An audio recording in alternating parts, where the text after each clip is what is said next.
നന്നായിരുന്നല്ലേ? ഒന്നുകൂടെ എടുക്കണോ? മായ, എനിക്ക് ഇതിന്റെ ഒരു കോപ്പി കൊണ്ടുവരാമോ? സ്ക്രാച്ചിന്റെ.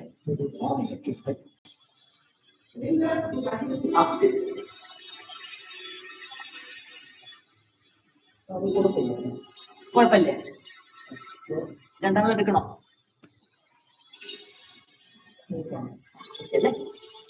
വേണ്ട. അപ്പൊ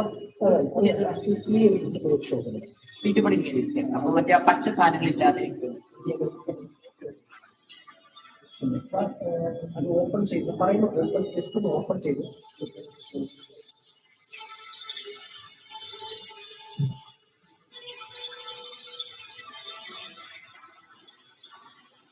ചെയ്തു ഓപ്പൺ ചെയ്തു.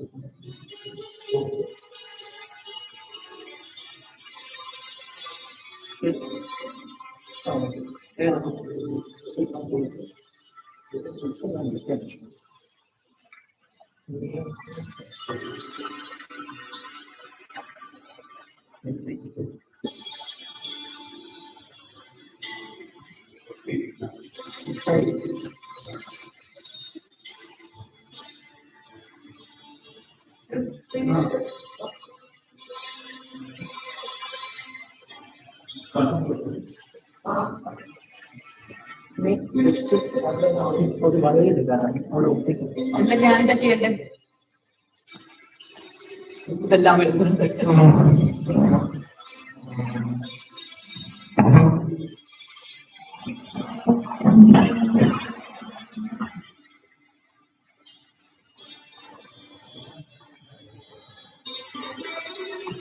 ഞാൻ എന്താ ചെയ്യേണ്ടത്? ജസ്റ്റ് ആ ബുക്സ് ഒന്ന് ഓപ്പൺ ചെയ്തൊന്ന് വായിക്കുന്ന ഒരു മോഡ്. വായിക്കുന്നു, ഇത് വായിക്കുന്ന പോലെ. അതെ.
സ്ഥലമൊക്കെ ആണല്ലോ അല്ലേ? എനിക്ക് നടന്നു വരുന്നുണ്ട്. പറയുമ്പോ ടെക്സ്റ്റ് വെക്കണം അല്ലേ? ഡൗൺ വെച്ചോ.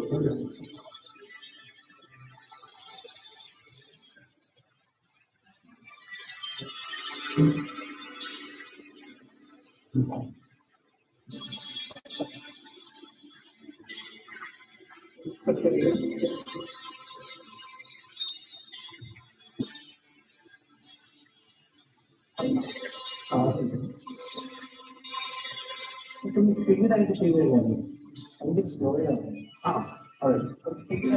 അതെനിക്ക് അറിഞ്ഞില്ല. എവിടെ മുതലൊക്കെ ചെയ്യേണ്ടത്?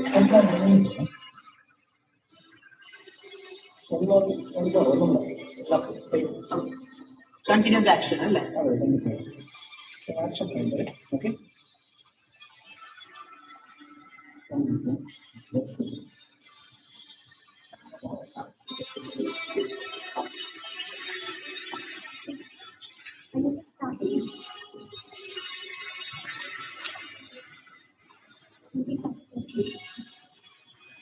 I know, but I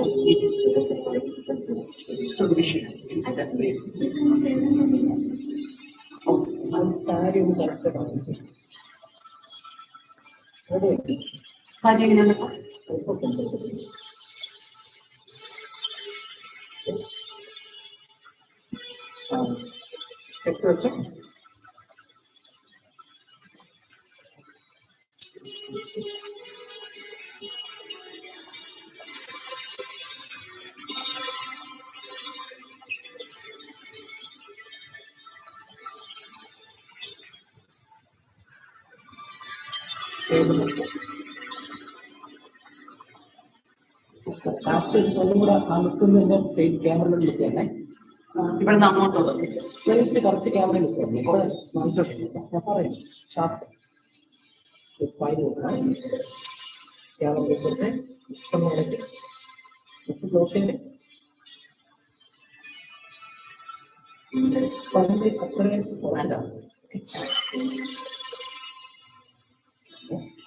ചെറിയൊരു സ്ലൈഡ് എടുത്ത് അതൊക്കെ ഏറ്റവും ക്യാമറ നോക്കി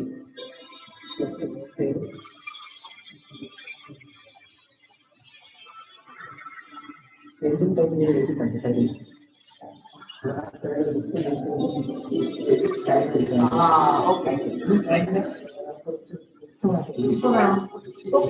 രണ്ട് മിനിറ്റ് ഉള്ളൂ. 2 minute.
Just let him know.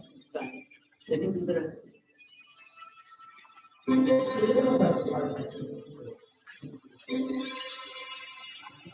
And the paper.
Hello, everybody. Thank you so much for coming. You can just meet the author really quickly before we start. I know some of you haven't gotten the chance to do so.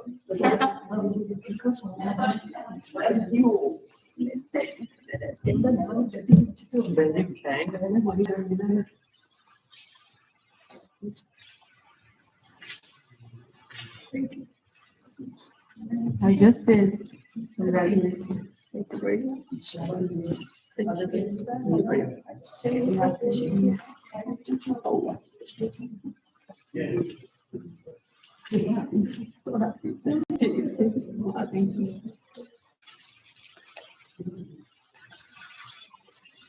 Okay, so as you all take your seats, let me announce a bit about today's evening. This evening's conversation, when words heal, brings us into the inner world of an author who has spent decades listening closely to human lives, their silences, fractures, and quiet resilience. Asha Iyer Kumar, please give her a round of applause. Asha Iyer Kumar is a UAE-based author, columnist, and literary mentor with 8 books across different genres, including fiction, poetry, essays, and a memoir. For over 15 years, she wrote a widely read weekly column for Khalij Times and currently writes for The Pioneer in India. Her work is known for its reflective depth, emotional honesty, and restraint, something that we will be talking about today. Asha has long described herself as a life writer, drawing inspiration from lived experience to create stories that resonate deeply with readers, allowing them to recognize themselves in her writing and find meaning in their own inner lives. Long before reflective writing became a category, this sensibility shaped her fiction, her columns, and her poetry. Her latest book, Scratched, a memoir, occupies a rare space in the UAE literary landscape.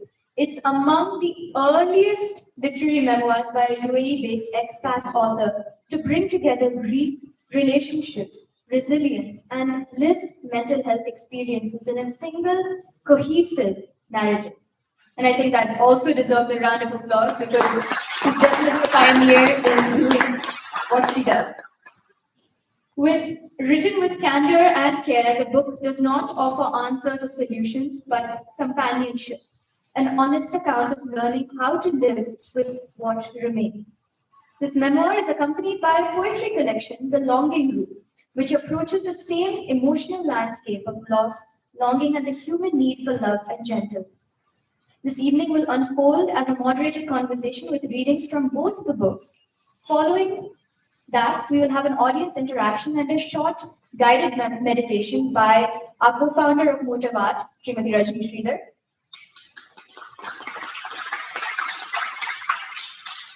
It is not a book launch in the conventional sense as we see it, but it is an invitation to pause, reflect, and consider how words, when offered truthfully, can help us understand ourselves a little better.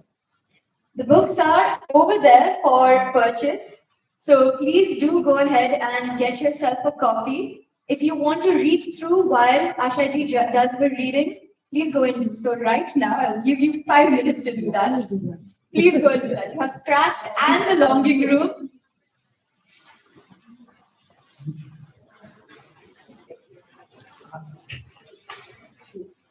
Just reading along. We would prefer if you want to, you can just purchase it there. There are QR codes.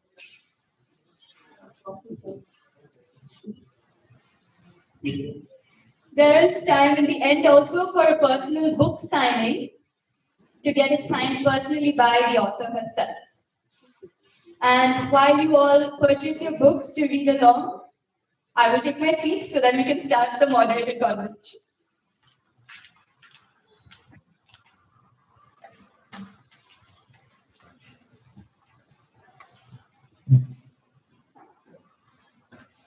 I think it's better we read it, right?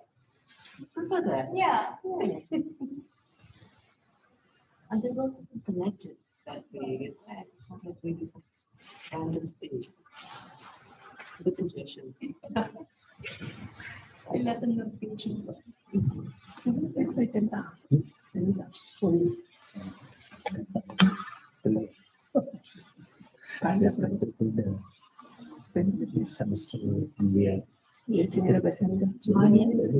ഭാര്യയെ കൊണ്ടുവരാനുള്ള ഒരാൾ പുറത്തുണ്ട്, ഭർത്താവിനെ കൊണ്ടുവരാനുള്ള ഒരാൾ പുറത്തുണ്ട്. പക്ഷെ ഞങ്ങൾ I'm also waiting for the day to take a while. Thank you for coming. How can I miss? How can I miss? ഞാൻ സ്വന്തം പറഞ്ഞല്ലോ ഗണേശനോ മഞ്ഞി ഇന്നേക്ക് അച്ചോട് I talk to you don't want to take it anymore. Architecture that I just she was totally realized that incident create privacy. Until now, like architect just of India, I really came up with it. We were celebrating all the power on the America. So you can make a summit at the middle and I'm now Okay, 5 more minutes, and we would request that you all come back to your seats. I have to measure.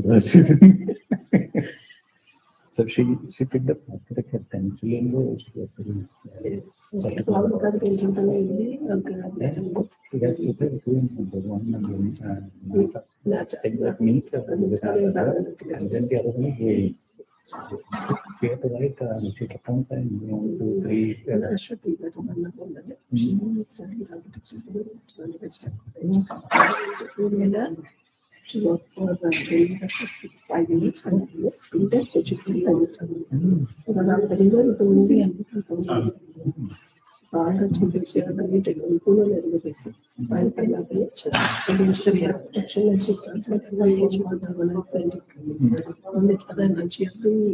Very good look పరిణామానంగా వచ్చిన offices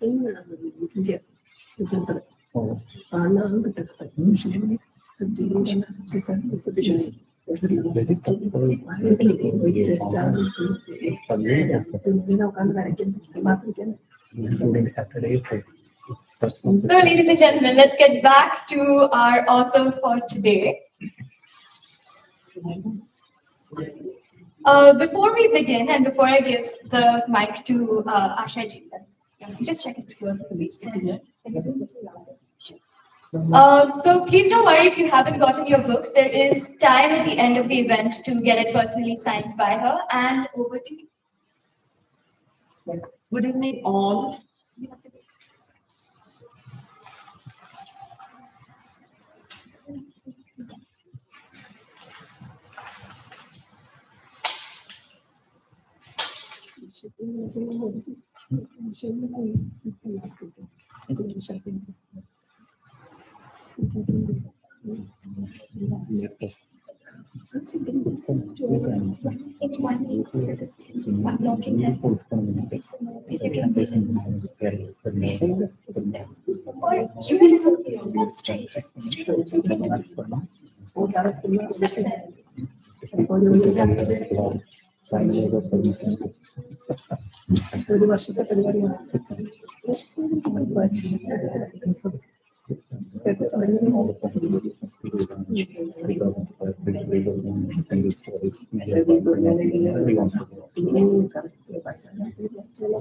And these resolutions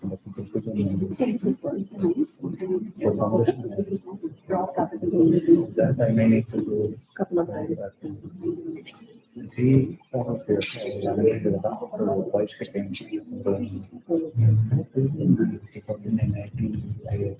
So good evening all, and a warm welcome to this wonderful evening, and thank you very much for being here.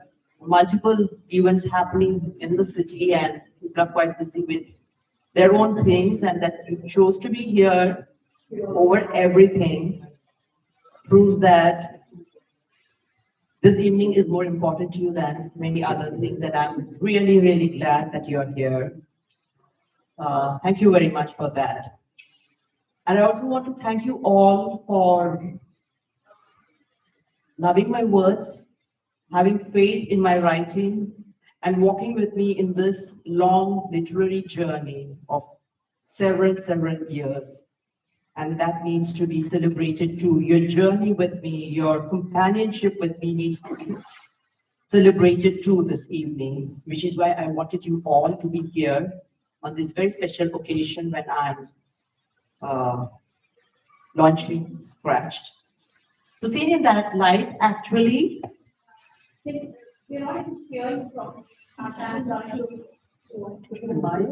maybe the volume of the mic was No, it's the maximum. Can you all move in front, please? Can I request you all to come in front,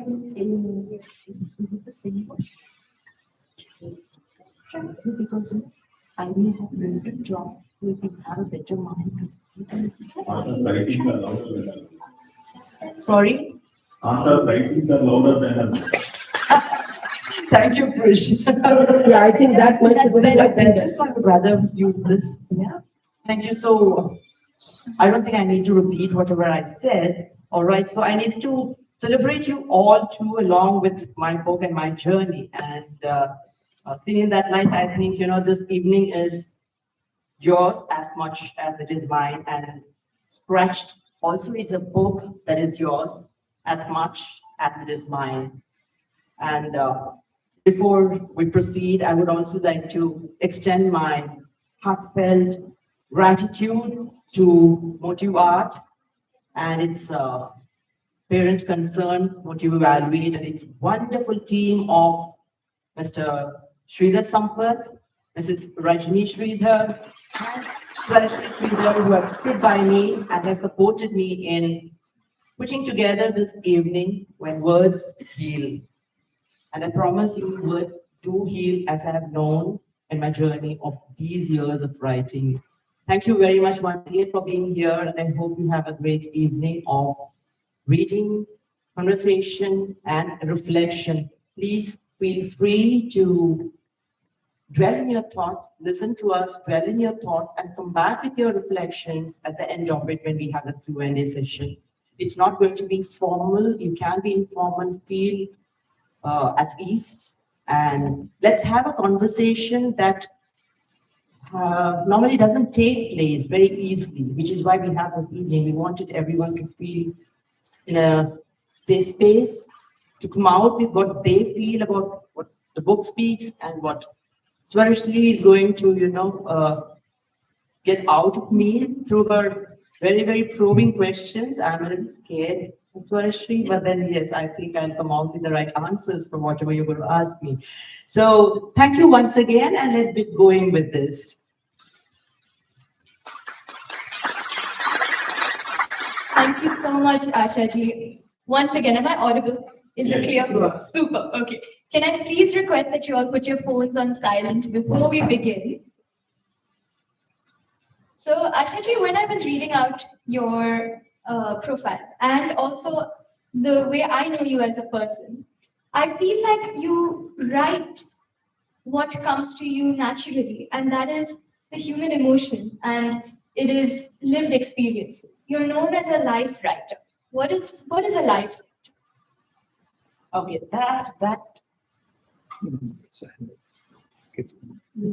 life writer is a term that I coined for myself many years ago when I realized that my writing did not belong to any of the genres that the publishers really wanted, for their sales. So there was this one occasion when I met a publisher and he asked me, "What do you write?" I said, "I write stories." "What kind of stories?" "The short stories." And he said, "Short stories? But short stories don't sell." And I said, "Why?" "Because you're not Jhumpa Lahiri." Okay. Can you bracket yourself in any category? This is many, many years ago. Can you, what do you think of Ruskin Bond? What does he write about? I said, he writes about nature, he writes from the hills. Okay, what do you think of Devdutt Patnaik? So they all had a certain genre to relate to. And it was at that point I realized that, yes, I do have one, which is life writing. I draw inspiration from little things in life, nuanced things in life, bring meaning to it. And I started writing about them without knowing what impact it would have on readers. And when it started traveling and people started coming back and telling me that, wow, we found ourselves in your story. Be it, even the previous book that I published. People found so much meaning in even those little stories that I wrote. And that, I think, is mainly because people found space in those stories.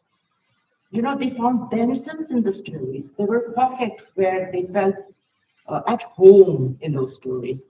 So that's probably how, I thought it was best for me to call myself a life writer. That's beautiful. And I think that's the best way to create rasa, I think. And rasa is that aspect when the audience and the artist are so connected in whatever it is. When we read, when we see art, when we connect. So I think that's the highest thing for an artist to achieve, right? Having audiences come back to you and tell you that we saw ourselves in that. Absolutely. Who else can explain that better than Swarashri, who is a Kathak dancer herself? She understands rasa and bhava more than anyone else, which is what I bring out through words and she brings out through her dance. So when you bring emotions out through words and you bring out experiences that are probably lived for you, and as you hear people say, they are probably lived for them too. They have experienced it. How do you how do you see literary distance? And that is a term I learned recently, actually. Because a lot of times we read novels and it's fiction, non-fiction, but we put ourselves in those characters' shoes. But I think, and as I was reading the memoir, I was connecting to my own memories. Very few memories for that particular experience, but I had things to relate to. So, how do you write to connect with everybody? But it's your story. All right, it's natural and normal for any writer to get into the skin of the character that she or he writes about. Okay, that's how he creates very authentic characters, be it a protagonist or an antagonist. So what happens is when you write personal stories like the ones that I wrote, and when I say personal stories, they're not stories that just stay with me. These are stories that reach out and then, they have an impact and they resonate with someone else too. So these shared experiences that I bring out through writing. So when I write these personal stories, there is a lesser distance between me and the story, which also happened with Scratched. Yes, I'm the protagonist in it. So there is no distance. But then when we write about other characters, like many others who are here will also recognize, there are illustrious writers among the audience too. So they will realize when you're writing about other characters in second person and third person, there is a certain distance. You watch them from outside, you're witnessing their lives from outside, but also at times get into their skin to know what they are going through. So when you write a novel or when you write a short story, you have an X number of characters in it. So you switch characters, but like when Amitabh Bachchan does a role, he does only that particular character, but a writer gets into the characters that he creates across the story. So you have to maintain a certain literary distance, or else you are going to get messed up with your thoughts, with your character sketching, and it's very important for us to maintain that distance when we are writing other characters, but not so when you write personal stories or when you're writing memoirs. So, did you face any challenges? I'm sure it would have been daunting to tap into that section of yourself to actually put it out into words. Did you face any challenges while writing Scratched? While writing Scratched, you mean? Oh, immense. The first challenge for me was to decide what to write and what not to write. It's a very, very intimate story of mine. It was not even like writing the other personal stories, the life stories. No, this is an intimate life story. So I had to be very careful about what I wanted to write and what I didn't want to write. So restraint was key here.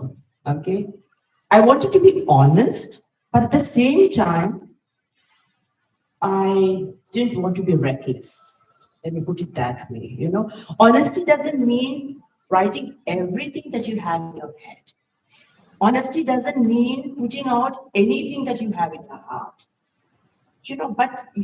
Because when I started writing them, I didn't think I would publish it. I started writing it at a point when I was going through a crisis, and writing was the only tool that I had to cope with it. Like how we all have our different coping mechanisms. So writing was one way I was trying to cope with it. And as I started writing it, I also realized that, hey, here is something that I'm going through and I'm writing about, which many people may be able to relate to. And I need to write this for them as much as I'm writing it for me. Probably this could be a lighthouse for other people too. So that's where the challenge started, because I had to be careful now. Do you understand? And I had to also, oh my God. It is, but it's, the output is very low. very feeble. You started with that. Yeah. She did that. I did. Just try. But, no, Is this enough? this is it. I can't take it any further. Sorry, let me. Help me with this. this. Oh, is it off? Goes on and on. No, just turn it. Turn it on. Turn it. I think it goes, Yes, yes, yeah. goes off after the second. Check, yes. Bring it close to you. I think when you're holding it, it shouldn't press the maybe button. I pressed Hold the it button by and- mistake, yeah. Okay. So I was telling you, like, I had to write about the reflection of the thought. When the thought, if the thought arrived, because this is lived experience, intense, powerful, and I cannot be just perching it on my pages because it was going to go out to the world to read. It was cathartic, but not to the extent where I could be responsible. Okay, so I had to reflect on what I wanted to write, and that shaped the story in it. So that was one challenge. The second challenge was fear.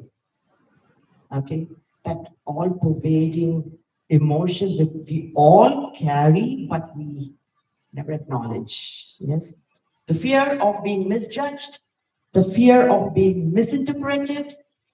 When this book goes out into the world, it has people, real people, right, in my life. So there is a difference when you write a memoir about people who aren't still around in the world, like Epiteto, the name Arundhati Roy. She wrote about her mother. Her mother is not anymore around. So it is easier for her to refer to her mother in any which way that she would want, and yet not fear that her mother would feel offended. Right. But then if I had to write about my mother in my memoir, I always feel, am I respecting her enough? Am I slipping into fault finding at any point? Am I staying within the confines of what I want to express, but at the same time not cross the boundary where the respect goes away? So that was a very, very big challenge for me.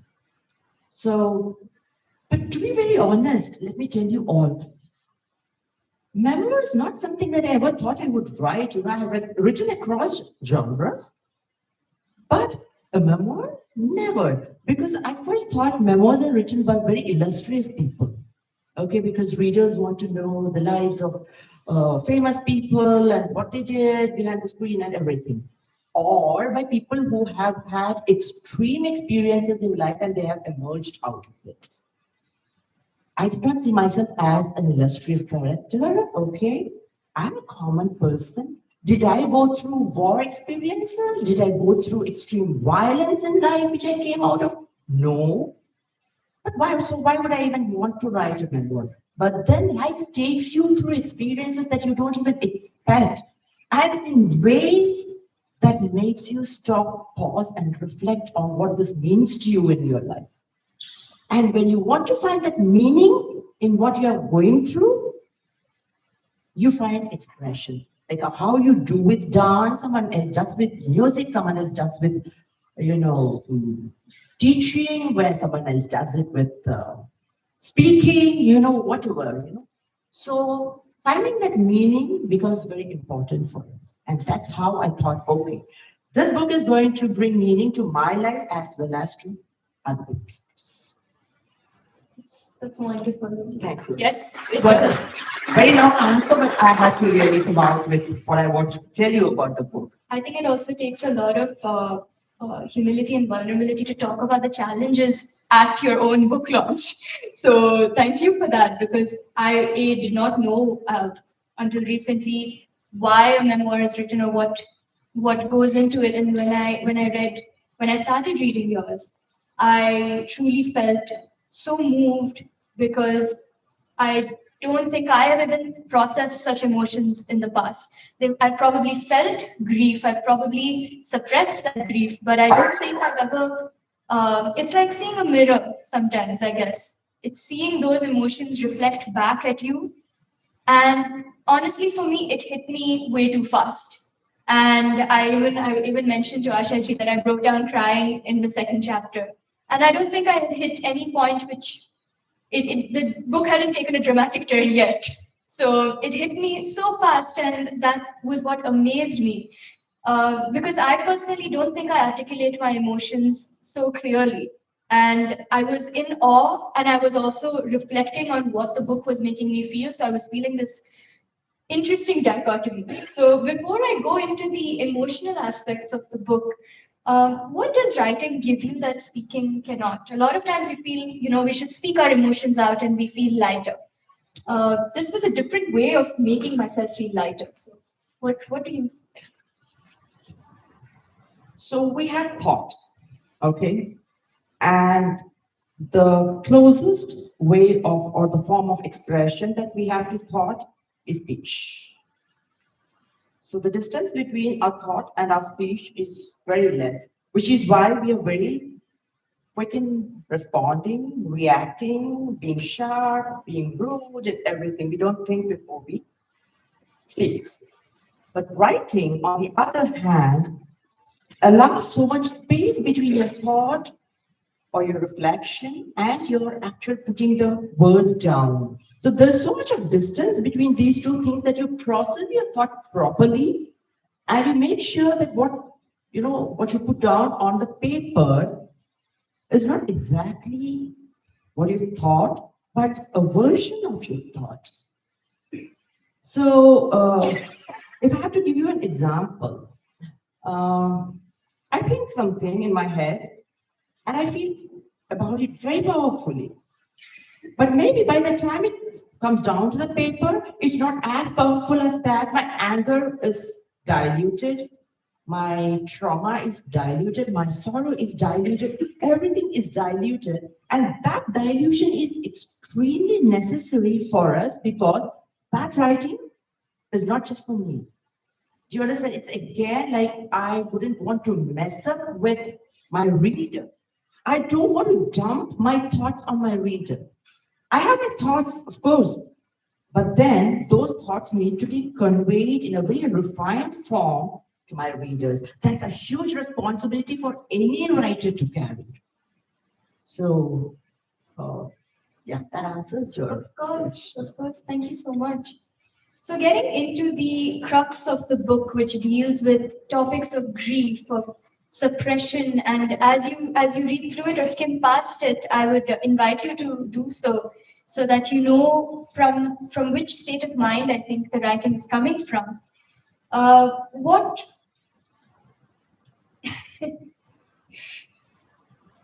do you understand these two aspects? There's grief and there's suppression, and I do know that the book takes us through this beautiful, there are many beautiful passages that actually take us through probably your refined inner thoughts.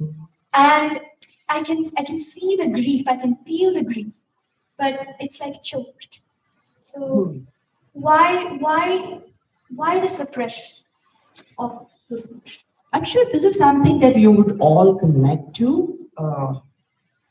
We often suppress most of our emotions, don't we? How honest are we with our emotions? How honest are we with ourselves with regard to those emotions? We don't. Okay, grief is a completely different beast, you know. Am I supposed to read something from this? I would love to hear you.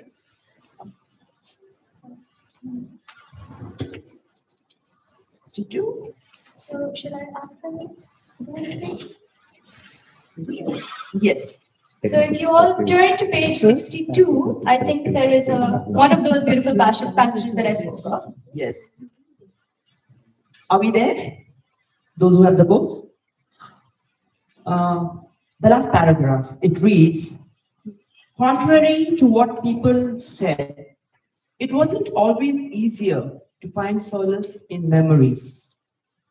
If anything, they deepened my sense of loss at times.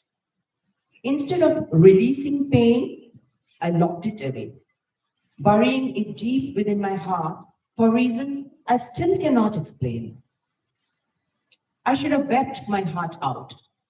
but I didn't. I should have railed against the unfairness of fate, but I didn't. I should have shared the grief with Amma, but I didn't. Instead, I stifled the gasps that occasionally broke free, forced myself to appear stoic, and carried on. But grief has a way of seeping through even the strongest walls. It finds the cracks, the tiny fractures in the facade, and waits. I know now that what I buried wasn't gone. It was only biding its time before it appeared in a different form, more grotesque and sorrier. So that is about the way I suppressed my grief at that point in time. And why do I do it? Or why do we all do it? Why do we suppress emotions was your question. So there are reasons for what I did, and I will let me generalize it after that. What I did was, this is in the context of me losing my father. And to grieve at that point in time meant letting my mother also exposed to my grief. So I wanted to insulate her from my grief and to look strong, and which is what people also said to me. You need to be strong. You need to hold your mother together. So there was only one occasion that I remember that I broke down when they brought my father's dead body and when they took him away. That was the only time I wept, and I haven't wept ever since. And it built up. It built up. So there was this reason, because you don't expose your emotions because you know that it's going to, the shadow of your emotions will fall on the people around you, and you don't want them to suffer because of your emotions. So you often shield, right? And then the rest of the emotions, why do we don't do it? Again, the same thing. We are afraid of judgment. We would all want to be happy people. We are all expected to be cheerful people, positive people. That is what the world expects of you. So you put on a facade, you wear your mask all the time. Emotional people are not accepted. Okay? And a very interesting anecdote. About 2-3 months ago, a lady that I know who has read her previous book, 100 Sips, she came and said, how do you write about vulnerability? How do you expose your vulnerability so easily? It's so hard for us to do it. And I said, you expose your vulnerability only when you're honest with yourself. And when you realize that exposing your vulnerability, it doesn't mean lack of strength, but of understanding that here is something that, that I need to work on probably, or something that makes me more human. Let's be very honest about it. Our vulnerabilities make us more human than our strengths do. So why do we shy away from exposing it at all? I don't understand. Each one of you here, we are all utterly, utterly vulnerable. Yet we want to, yet we want to, put on the show of being very strong. No, I don't agree to it. So vulnerability has not been an issue with me at all. And that is one reason why we don't come out with our emotions. I guess it is lack of understanding of what vulnerability can do to you, that it can be strong, can make you strong, and then all the fear of judgment. So, absolutely right. But when I feel like when we are vulnerable with ourselves, first there's a lot to accept, and in that acceptance, we probably shy away because it's too honest for us. And I feel like we also tend to rank our grief because we are constantly comparing our grief with other people's grief around us. Yes. And did you do that? Did you compare your suffering to your mother's? Did you compare your suffering to your siblings? Oh yes. That was a point that I missed out. Thank you for reminding me about it. Okay. We also don't come out with our own pain, or we don't speak much about our pain because there is something that I call story topping. I don't know if you have heard of it, story topping. You go share your story with someone, and the person in front of you has a better story to tell you. You know, it's almost like, oh, you've only gone through this, but I've gone through worse, and I survived. So it's okay for you to go through this. It's almost like, it minimizes, it invalidates your own pain and makes you feel so pathetic for having gone and spoken about it. And they may not be doing it very consciously. Let me tell you, I don't blame them for doing it. They may be probably offering you some kind of solace, offering you strength to may relate it to you, to say that, I have gone through it too. So not to say I have gone through it too is a different thing from telling I've gone through worse things. So what are you cribbing about? No, that's not the way we handle another person's pain, right? So that happens. So there is a gradation in grief and pain. My pain is better than hers. Her pain is worse than mine. My grief is, simpler. But it's not. Pain is pain. Ask someone who has a toothache and ask someone who wears a shoe that's one size smaller, the one whose shoe bites has the same kind of pain like someone who has a toothache or someone who has a breakup. Do you understand? So pain is the same for each one of us in that moment of experience. Do you understand? So we tend to compare pain, we tend to compare grief, we tend to compare every single emotion, and which is very, very unfair to each one of us. Let's not do it. Let's validate the other person's emotion as much as we validate ours. Very interesting that you said that the pain we go through, and in something like what you've gone through in Scratch, which is losing a parent, and then other things that everyone will get to know when you read it. And the pain of loss and longing that we see in the longing room in your book of poems. It's also very interesting. I wanted to ask you, did you want to release 2 books on loss at the same time, but are very different from each other? It's different types of loss and types of grief.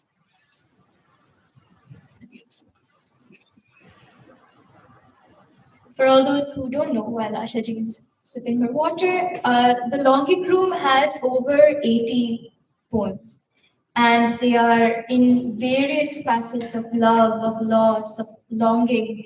And it draws, and we will talk about this, it draws a beautiful dichotomy of love and loss, and losing something you love and loving something that you have lost. So we will come to that, and over to you. The longing was incidental, okay? So I was sitting on these 800 poems that I have written over a period of about 10 to 12 years, not knowing what to do with them, because poetry is rarely read these days, okay? But then I love writing poetry because it has a different language of its own, and it has a different, the ethos of poetry is completely different from writing prose. But when I wrote Scratched, I realized that I was talking about loss in that book, and then I had a set of poems in my folder which were also related to loss of a different kind. So how is that loss different? In Scratch, it's losing someone to death, and Longing Room is about losing someone to life. You can lose people in life too. Breakups, divorce, unhealthy relationships with your spouse, with your partner, those are all, spaces where there is loss of love, there is loss of trust, there is loss of a lot many things that people don't actually speak about, So I felt that these 2 things would sit together, but in 2 different ways. Okay, so I just wanted to make The Longing Room a companion book along with Scratch, just to explore how we could process loss. So do you think we can hear a bit from the long week room? Yes, I can. It's a very short poem, the first one that I want to read. Okay. Reading and understanding poems takes a little more of your interest, focus. Okay, this is very short. It's called My Secret Deity. Page number?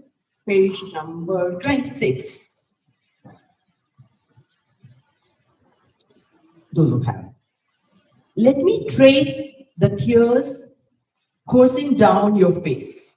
Let me trace the tears coursing down your face. So this poem is written from the female protagonist point of view. It's the female lover. She's telling him, let me trace the tears coursing down your face and read their sad story with my fingertips. Okay? So there's love, there is passion, there is intimacy, everything there. She says, let me trace the tears coursing down your face and read their sad story with my fingertips. Let me kiss the butterflies fluttering in your eyes. I love imagery when I write poetry. Let me kiss the butterflies fluttering in your eyes and listen to the silent song with my feverish lips. Imagery, everyone, please visualize, okay? Let me kiss the butterflies fluttering in your eyes and listen to the silent song with my feverish lips. No, don't speak. Let me borrow your heart and fathom its secrecy. Let me borrow your heart and fathom its secrecy. Why fathom its secrecy? Because there are secrets in her beloved's heart that she can't fathom yet. There is a distance. There is something that they don't see in each other. So there are secrets, and she pleads to him to let her see the secrets. Let me borrow your heart and fathom its secrecy with sighs that echo intense love ballads. How is she going to fathom the secrecy? With her sighs. So again, there is so much of pathos there. The last two lines, ladies and gentlemen, are my favorite. Let me tell you, when I wrote these two lines, I thought of Mirabai and her love for Krishna. I may not be your significant other. I may not be your significant other, but you are my secret deity. So there is love in which, she has devoted her entire life, but there is no chance of possessing that love. I may not be your significant other. No way can Mira be Krishna's significant other. She can never take Radha's place, but he is her secret deity. So this is longing, this is passion, this is love, but there is something that is missing there.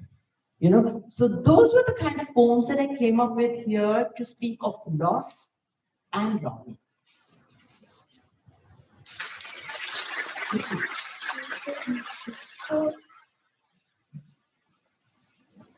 So I see this beautiful, and as I said before, this beautiful dichotomy of love and loss that I think lives together in the same being. And I think that's absolutely beautiful because there's a lot of fear in accepting that as well.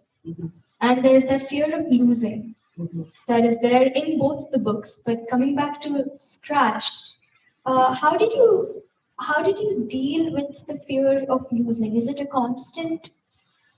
Was it a constant? Is it now not anymore? How, and since having lost someone in the past, how do you deal with it? Let me tell you my first experience of fear in my life.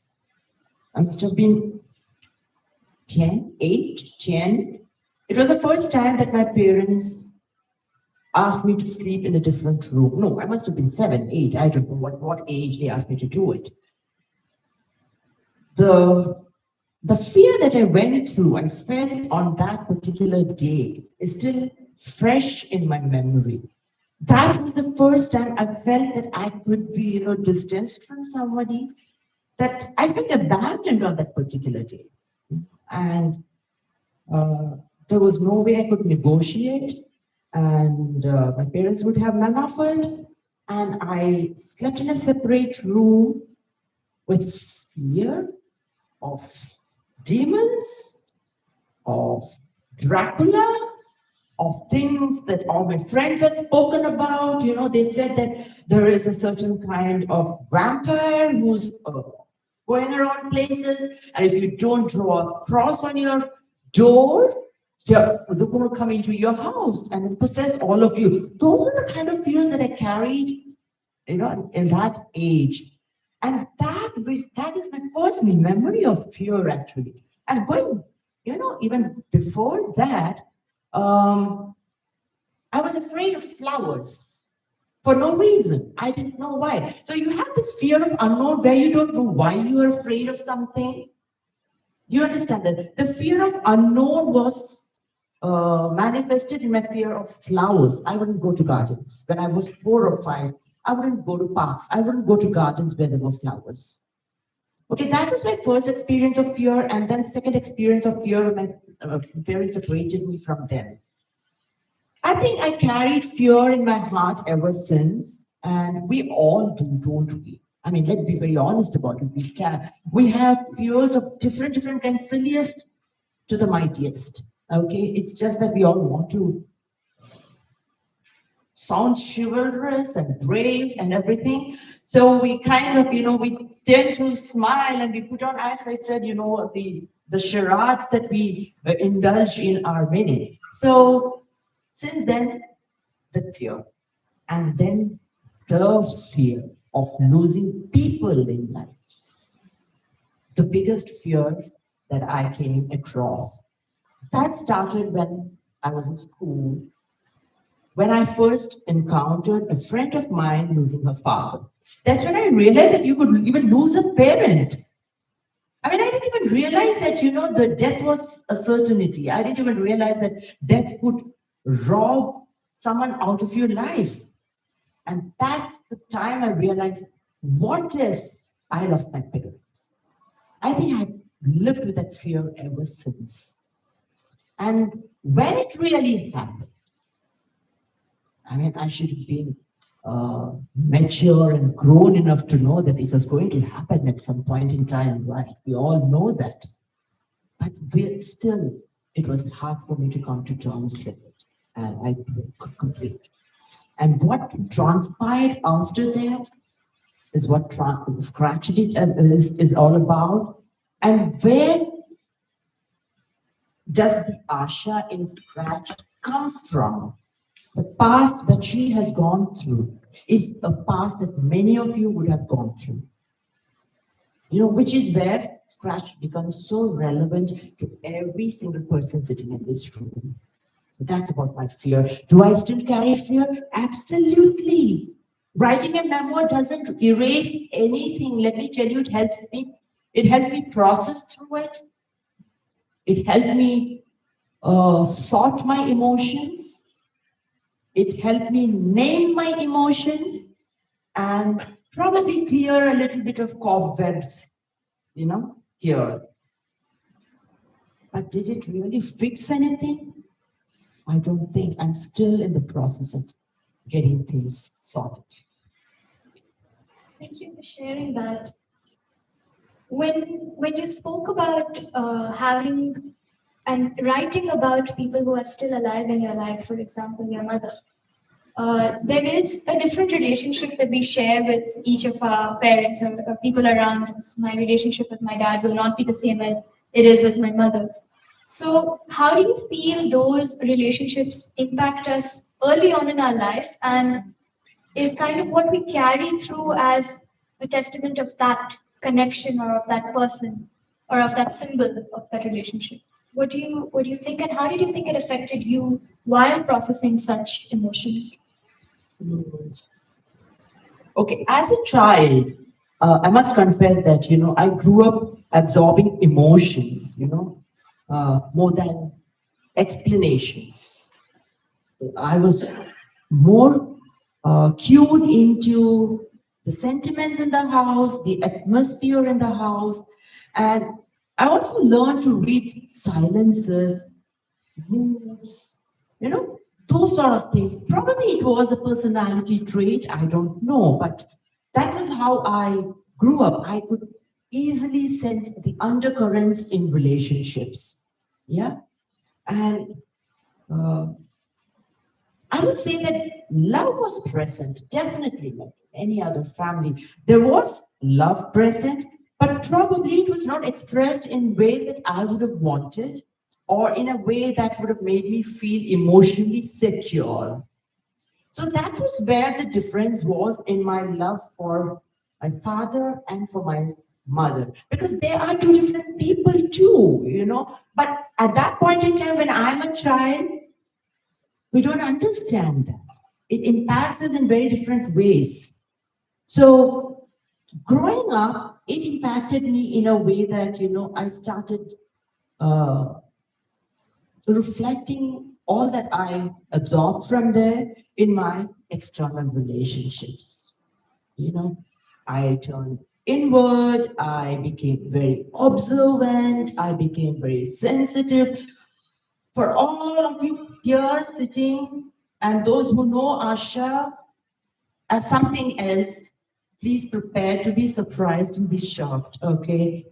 I am all that you think I am, but I'm also a lot more that you don't know, and we all are that. Every single one of you are people that the world knows and people that the world doesn't know. And we often don't show that side of ours, which I think, is okay because the world doesn't want to see that. But it is important for all of us to acknowledge it for ourselves at least, which we don't do. We shy away from doing that. So what happened to me was as I grew up, it shaped my personality in a way with the world around me. I started looking for hints. I started looking for things that would break me, Will they? It was like almost like walking on eggshells for me, because that's how I grew up in a certain relationship, with my mother. I mean, with utmost love, respect, and everything that I have for her. That was how it was. It is reality. And I'm sure that we all have relationships in lives which are difficult, which carries tension. Yeah, but we accommodate ourselves into those pockets of relationships, right? So that's how it is. And coming to the broader question of, oh, you had another question? How do you think it impacts you now? But But broadly, I think, broadly, but for others, I would quickly say this. Children don't expect perfect relationships. Okay, I want to make this very, very clear. Children don't expect perfect relationships. They want predictable relationships, which is what I lacked at some point in time in my life. They cannot be guessing all the time. Yeah, they need space where they feel emotionally safe, space where they feel they will be heard. Yes, space where they feel they will be shielded. Parents these days provide children everything material, material luxuries, comforts, everything. But there might be, I don't know, it must have got better now than what it used to be in our days. It must have got better. You must be sharing a better relationship, a friendly relationship with your parents than what I must have done that. Those days, that was the norm. But yet again, what happens to children when they are young and what influences them within the family is definitely going to shape the way they grow into as adults. And it will also shape their relationships, it will affect their mental health. So it's important for us to give them predictability in our connection with them. That's what I feel. Swarashri, and I think you said it was the norm back then, right? And I think it had become so much of a norm. I mean, I'm really grateful that my parents could break that generational trauma that they got from their parents before it seeped into my upbringing, and thank you for that. Uh, but I feel like when you articulate it so beautifully in your book, and now that you're talking about how we see you as you are right now and how we may see you in the book, if you're comfortable sharing, I have a question from a dear one who would like to ask, what do you wish people better understood about living with certain mental health issues such as depression, anxiety, and panic? And how do you, okay, how about you answer this? There is a follow-up to that. Can you repeat it? What do you wish people better understood about someone, probably yourself, you're living with certain mental health issues such as depression and having panic attacks? I must confess that there is a lot more discussion and a lot more discourse about mental health and things these days than there used to be before. But yet, I think, awareness has not translated into anything concrete yet, So, or it has been oversimplified now. We also have started to romanticize depression as something like 6-year-old is depressed, 12-year-old is depressed, and 16-year-old is depressed, and 36-year-old is depressed. But yes, they are all going through trauma, problems of different kinds. And I think there is a lack of understanding in a way that, how the other person goes through it and what the other person goes through it as a 6-year-old. What does a 6-year-old go through is not understood. It's very easy for me to label a 6-year-old as, come on, you cannot be depressed. But children know the word depression very easily these days. I'm depressed and I'm this and that. But there is something the child is going through at 6, which we need to go down to and meet him in the place that he is or she is to understand. Or for that matter, a 30-year-old or a 40-year-old. So depression is not a word. Depression is an experience that only the person who's going through it can explain. Okay, so when it came to me, it was hard for me to first make people around me understand that I was going through, because, hey, everything is hunky-dory with you, isn't it? What's wrong? Okay, so it's not something that I would want to advertise to people as to what I'm going through and why I'm going through.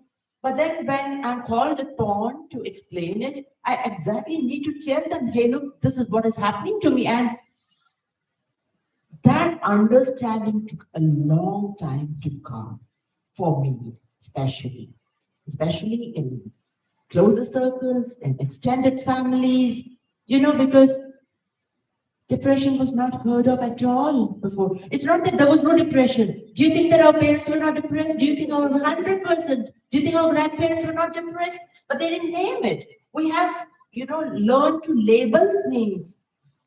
Do you understand? So we have branded depression these days, mental health these days. So for people to understand what I go through took a long time.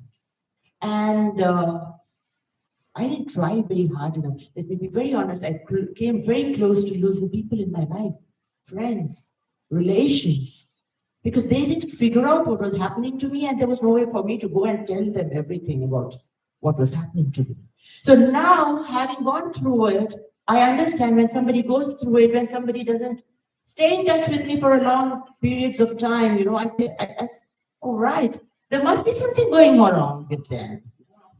When they are okay, they'll come back to me. It's got nothing to do with me. Yeah, it's not something for me to hold. It's something that they are going through, and let me give them the space. So we need to give space to people who are going through very intense experiences in life, because that pain is individually theirs, and we can only empathize with them by knowing that, it is theirs to hold. And what I can do is to only understand. So please tell people I understand, whether you understand or not. definitely so much more reassuring to hear when someone across from you is sitting and they can feel what you feel, even if they're just listening in. I think it makes us feel a lot lighter, and I think that's the whole point of today's event, reading the memoir, and also the fact that words do heal. Listening also does heal when you are an active participant in that conversation.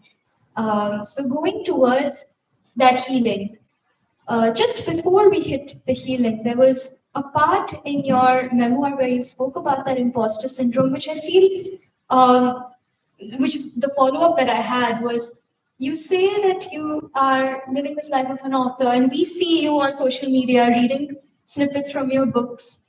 And I think that happens for all of us. We see other people on social media and we form a judgment of their life, or how their life might be. And as you said, they might be going through 50 billion things in their personal life. Absolutely. As a person who is now out there on the media a lot, did you feel a certain imposter syndrome in this case in your personal life, or maybe in the experiences that you went through before? Did you refer to a certain passage in the book? Yes, there was a beautiful passage. I related it to as feeling imposter, as the feeling of feeling the imposter that we all feel sometimes. It's on Okay. page 149. But up to you, depending on. Even if you'd like to share a personal anecdote, that's perfectly fine with all of us. Okay, let me come back to that imposter thing and the question you posed to me about me being out there and having a different face altogether, which people will not believe if I said. It is a necessary evil. Let me just tell you, isn't it a necessary evil for us to put our best face forward, to, again, I mentioned this before, and I don't believe whatever I see on the social media.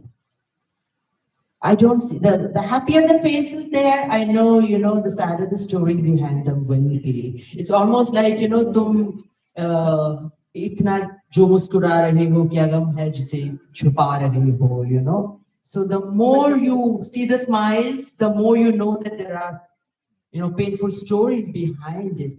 So social media is no yardstick.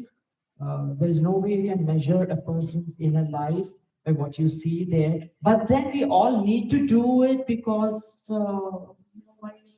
that's how it is. You need to be visible, especially in things that we do, like how we are, So we need to be visible. We need people to know what we are doing because we are taking things out to them for their own sake too. It's not just about, I'm writing, I'm a writer. No, it's not about I'm a writer alone. It's just that I write and I want you to read so that it makes sense to you too. So, just to let them know that it's almost like, the hawkers calling out and, selling their wares. So we need to be there. So at some point in time, when we do that, we all feel this imposter syndrome. We all know that, no, what I have posted on my Instagram today is not what I am. So am I fake? Yes, maybe. But I'm faking it for a reason. As long as we are aware that we are faking it for a reason and stay within those limits, I think we are not harming ourselves. When we start harming ourselves is when the trouble begins. Like we go beyond a point, not knowing that the fakeness has started hurting you. Yeah. So as for the portion that you were referring to, okay, I did feel this imposter syndrome because my writings have always been considered very positive by people. People say that they've been hugely influenced by them. And I have been honest in whatever I have written. My stories have been very honest, and whatever positivity has come out of it were written in moments of positivity. Let me tell you. See, it was not faked. I was honest when I wrote those poems or those stories. But then I had the other side of it too, right? So then I started feeling, what would it mean for people to know that the Asha who writes and brings cheers and smiles on so many people's faces, herself is a wreck. Do you understand the dichotomy of it and the way I would have tried to cope with it? Okay. So on page 147,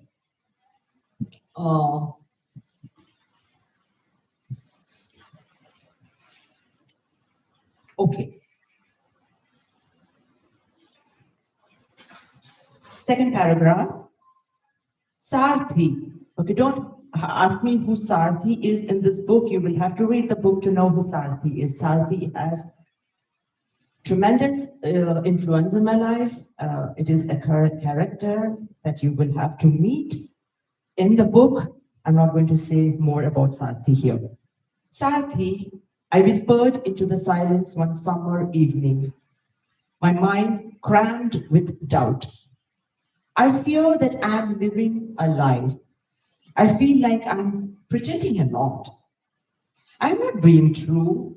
I'm an imposter. Because I smile a lot. I have to. I cannot be. Yes, I am going through a lot, but then I have to smile. We all have to. We all put up our faces, right? I'm not being true. I'm an imposter. Imposter?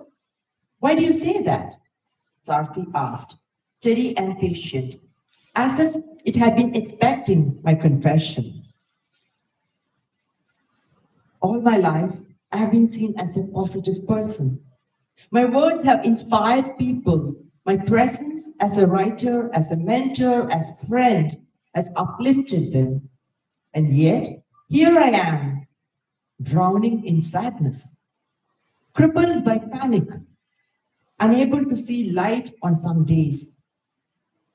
I speak of hope, but I feel hopeless.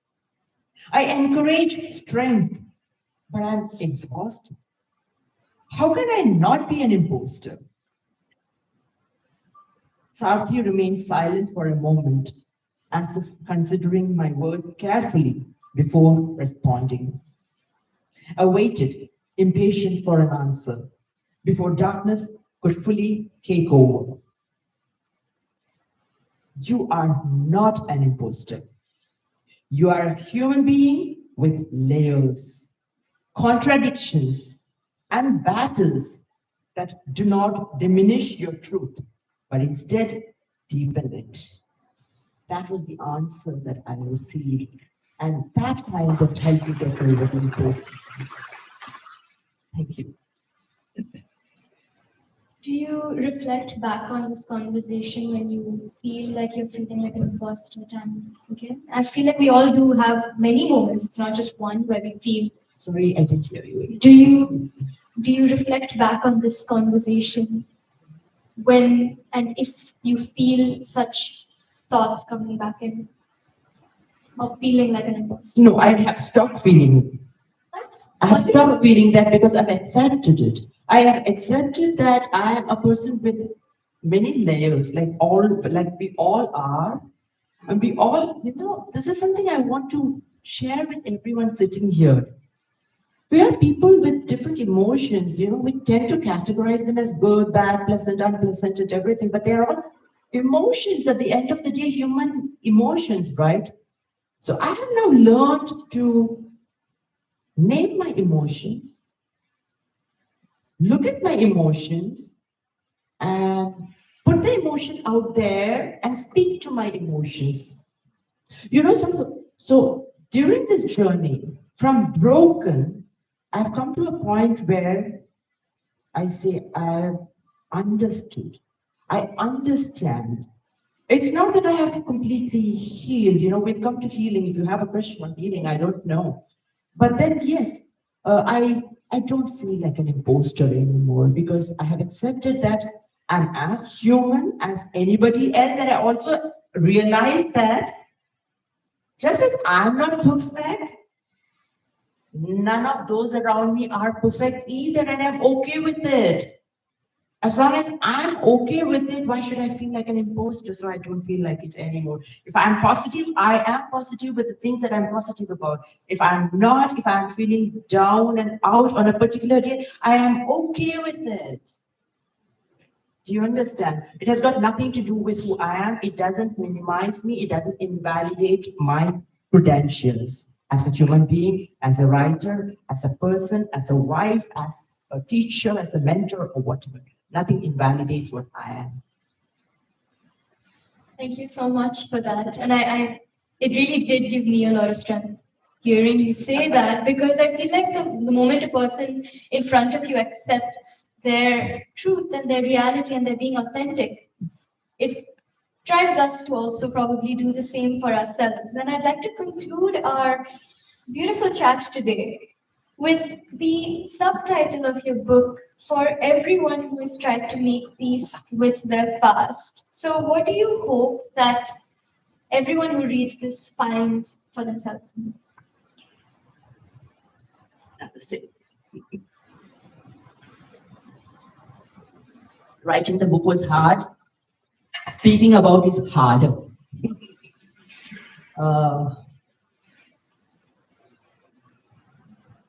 Okay. The tagline is for everyone who has tried to make peace with the past. And Swarashri wanted to know why tried to make peace with the past. It is because there is no absolute resolution in life. No absolute resolutions in life. Okay? And healing also is not something that happens in a straight line. It's undulated. Okay? You feel healed one day, you are hurt another day. You're healed from one thing. No, even then you are not healed, you know. So it's a constant, you know, hurting and healing continues. We get hurt from different things, we heal from it, and then we are hurt again. So it's a process, and that's how we evolve as human beings. And healing to me doesn't mean erasing the past. Healing to me doesn't mean ignoring the past. It doesn't put a band-aid on what you have gone through. No. Healing is allowing the grief to stay with you. Healing is allowing space in your life for the same pain to remain, and then you move on, knowing that it is going to be there with me. You cannot do away grief. You cannot do away certain pain. Time doesn't heal. Please, let's not, fool ourselves into thinking that time heals. Time doesn't heal. We move on with it by accepting what has happened to us and holding space for what has happened to us. That is the only way we can go through. Have I done it? If that is your question, I don't know if you asked that question. Have I done it yet? I don't think I have. And we will never do it, because healing is not absolute. There are no perfect resolutions in life. There are no perfect reconciliations in life. Do you understand? We just go through these patterns, okay? Riding the trough sometimes, riding the crest sometimes, and that is human life. And we need to accept that as our reality. And at the end of the day, it'll all be all right. But at the end of the day, will it all be all right? In the book you're asking me? Or for us? Everything.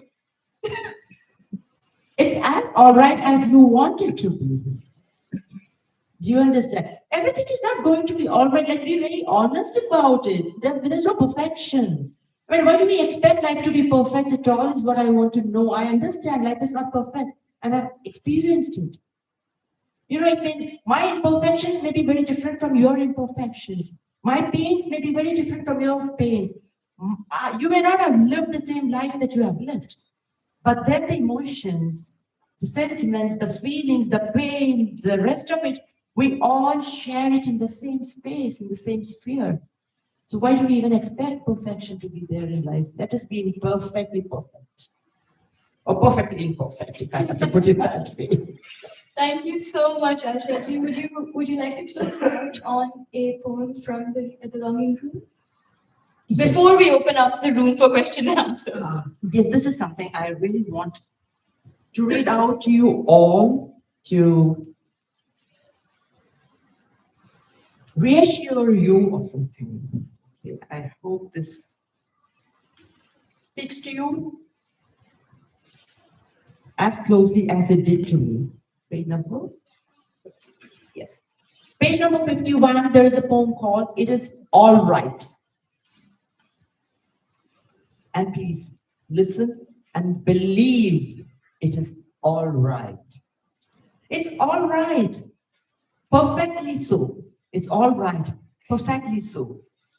To be vulnerable. Even when the world expects you to stand like a bastion. It is all right. Perfectly so to be vulnerable. When fortitude ought to define you, but you remain open to wounds, it's all right to be so. It's all right to be yourself, a miscellany of rickety emotions, and not a fortress that boasts tales of valorous invasions. It's all right to be so. It's all right, honorably so, to let mist sweep over your eyes. Let the mist sweep over your eyes. Don't stop your tears from flowing, please. Why do we do it? It's all right, honorably so, to let mist sweep over your eyes, even when you are prodded to simulate smiles. The cross and the pain are yours to bear, not theirs. Do you understand? The cross and the pain are yours to bear, not theirs. So you don't have to explain. That's what I mean. The cross and the pain are yours to bear, not theirs. The blood that coagulates lamely has punctured your delicate veins, not theirs. It's all right, genuinely so, to be afraid when the shadows fall and enfold, even when courage is advertised as an unparalleled virtue. It's all right to be afraid, even when courage is advertised as unparalleled virtue. Fear is real as a gestating woman's morning sickness. All else is counterfeit, all else is false. A facade of fortitude. Who are you trying to impress with your travesties? A world that is fractured, afraid, and aggrieved as you. Who are you trying to impress? A world that is fractured, afraid, and aggrieved as much as you. It's all right, undeniably so, to be human, to love and lose, to hurt, to weep, to fall, to break, to be slashed, to be cobweb, to scratch doodles in your scrapbook and call them poetry. Let me read this again to you.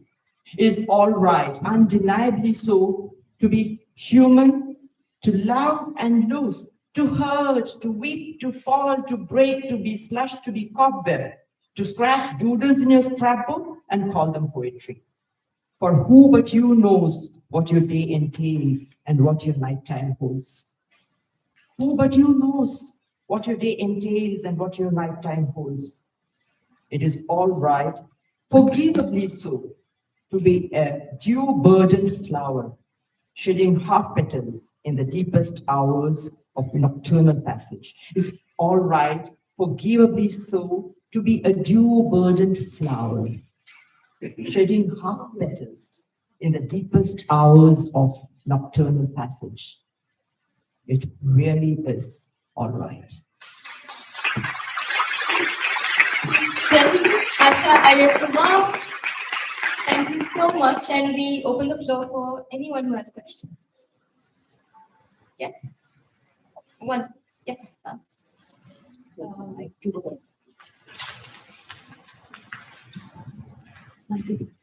Hi, everyone. My name is Shabina.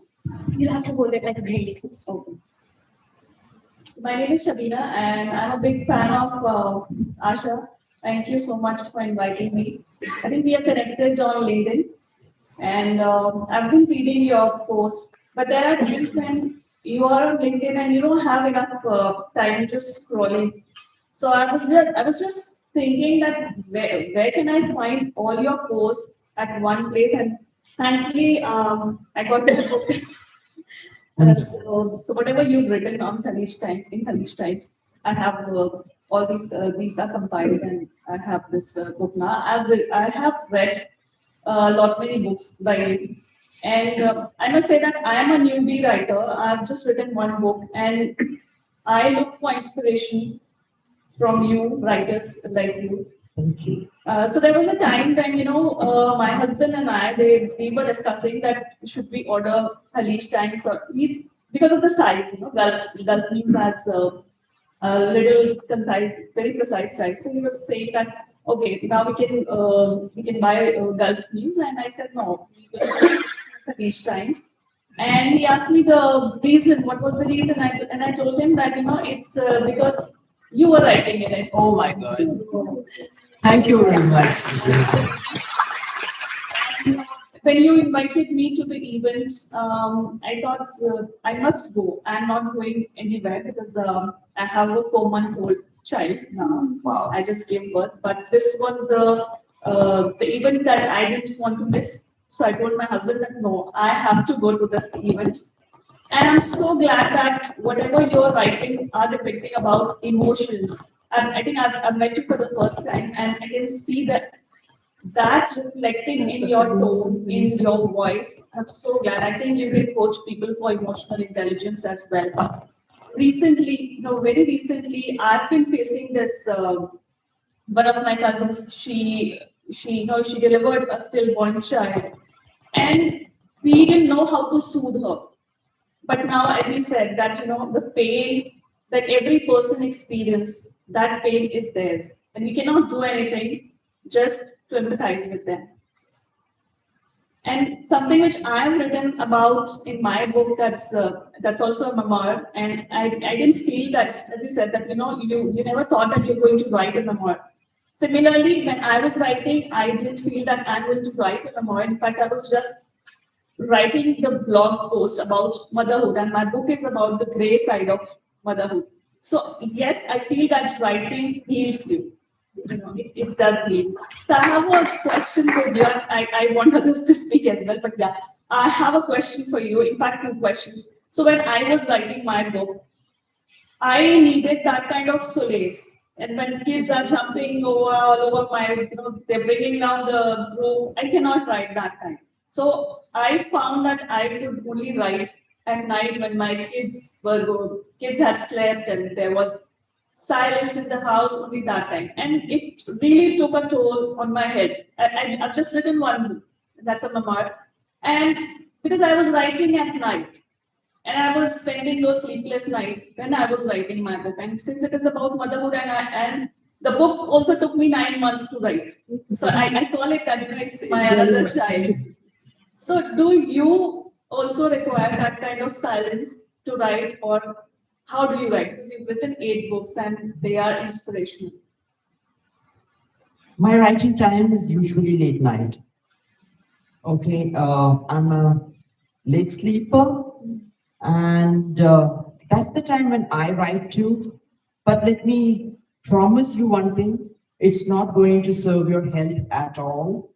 And I'm suffering because of that, and my doctor has asked me to reset my writing times, but my brain doesn't allow me to get creative at other times. And now, because of what I'm suffering from, the struggles haven't ended with scratched.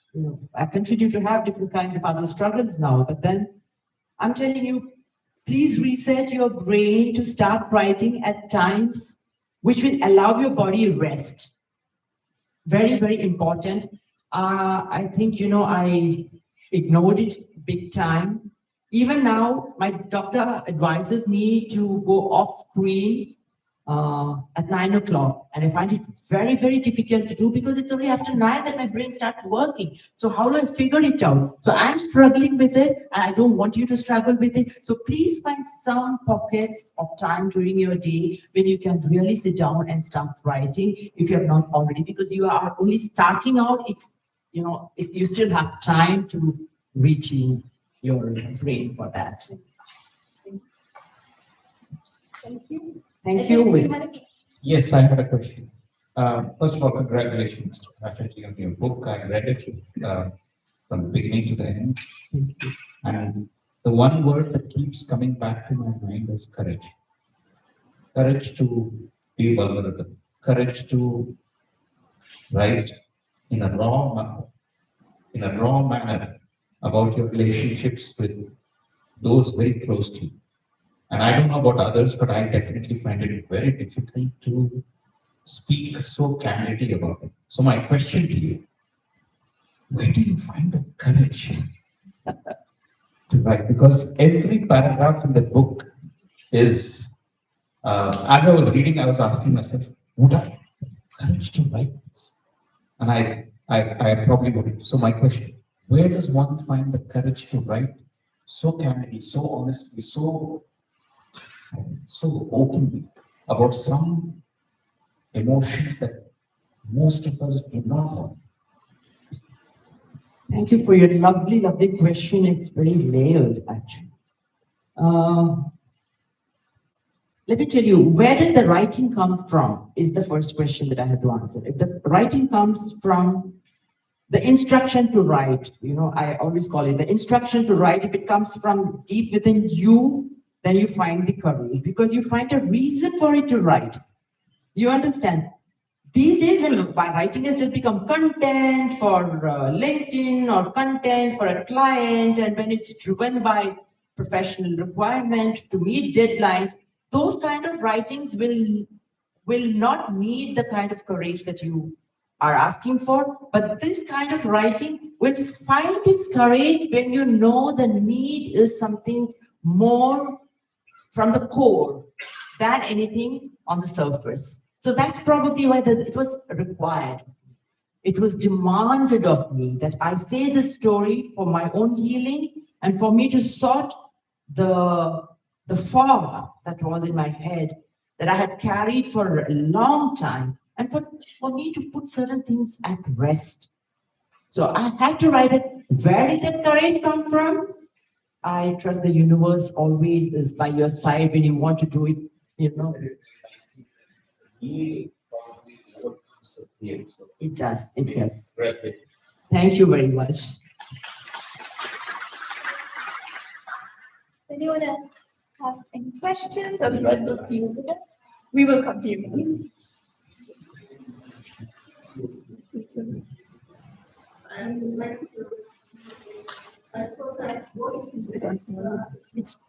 I don't think it's, sorry, we don't think it's on. No, I don't think it's on.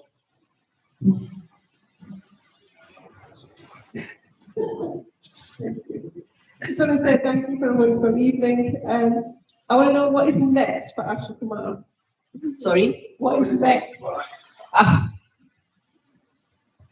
Trust you to ask that question to me, Salim. My wonderful friend Salim. What's next? I haven't planned anything yet, but yes, you know what? Let me be very honest. After every single book, I decide I won't write another one. Honestly, people ask, are you writing something? I said, not anymore. My God, not anymore. Not because I don't want to write. The post-writing, post-publishing scenario is so difficult for a writer. I cannot be a Ruskin Bond. He is my most favorite writer because he writes, he retired to the hills, he sat there, wrote, other people did the marketing. I can't get around this marketing stuff. Please, I can write stories, but who's going to market my book? It really, frazzles me out. It freaks me out. So, jokes apart, every time I finish a book, I say, I don't think, but then the creative Kira in me, it starts troubling me very soon, and then I'm on to something else. I promise I'll come back with something more, I'm sure. Seriously. You would have to tell me that it resonates with you, that my writing makes sense to you, or else why would I do it? Yeah, so I really need to know that there is meaning in my writing. I don't want to write for the sake of writing. I don't want to write because it's going to make me a best-selling author. I don't want to write. I would be happy if I became one. I don't want to write imagining that I would win Booker someday. I would be happy if I did. I mean, these are things for manifestations. Yes, these are books for, things for manifestation, but those are not my purpose. Those are not my objective. My objective is to reach out to you all in an individual way, touching your lives with my words in whatever way possible, as long as I can. Asha, Hi. congratulations. Thank you very much, Rashid. First of all, I'm not a fan of you, but it's beyond that. We are in the same business, right? Thank you. We deal with words. I'm already in a mood of healing this evening.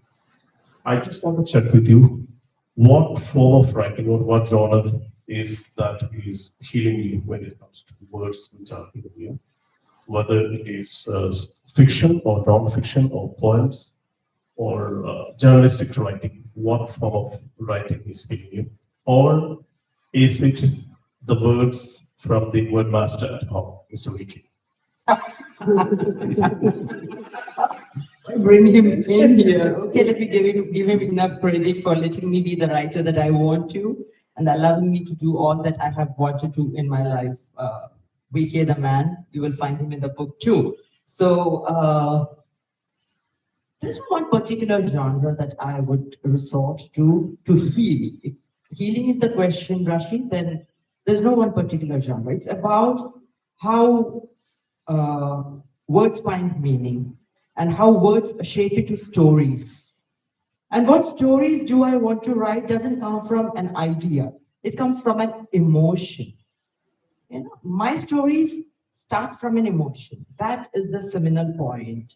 And from there on, and I don't even try to heal, no, not when I start. I don't think that, I write this, I'm going to feel healed. No, I just start writing. By the end of it, certain things just settle down. And I love poetry, as poetry has a very different ethos. And I can be very free with my writing, but when I write fiction, it has a very different language in itself. Personal stories, like I was telling, I don't know if you were here at that point when I was talking about personal stories. Personal stories are the ones where I think I find the most satisfaction because it comes from a space where I have lived. Those are lived experiences. And those lived experiences bring me in touch with the world, with myself, and it makes me want to be very honest. And that honesty probably brings in the healing for me. Thank you. We have time for one more round of class. Good evening, everybody. My name is Archana, and I would like to congratulate Asha ji Thank you. for the book, and thank you to Vimal ji for inviting. So my question is very straightforward. I haven't read the book yet, but when I listen to Scratched, the title, when words heal, why Scratched? Thank you, Archana, for the question. Why scratch is something that you will have to read the book to find out. That's the crux of the poem. So I don't want to give away spoilers here, honestly. Shouldn't let us read.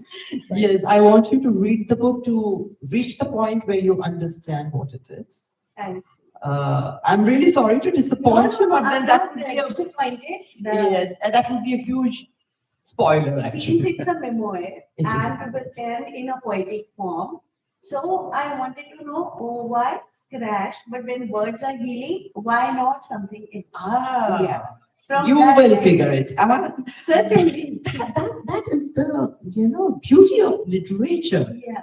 It can be contradictory, yet convey meaning. Okay. Do you understand? Yeah. So it is scratched, but then there is healing too, which is again why I say, healing doesn't happen at once. Healing is not permanent, and healing is not absolute either. So Let's not think that I'm healed, I'm done, I'm over and above everything. No, we are not. Don't we all agree? Are we healed forever? No, we are not. There's something or the other that keeps coming up, right? So please, Ashalaji, I would also request you to read the book and come back and tell me if you figured why the title scratched. I'll do that. Thank you. If I take the liberty, Asha, somebody who has known Asha from when she was Asha Iyer, before the Kumar came into life. We were students in university. So I have not read the book yet, but I've read few of her earlier books, and for me also very passionate about poetry than prose. But when I saw the title, I'm yet to read the book. Scratched. It's to all of us. Just scratch the surface of our own lives. Isn't there much layers to it?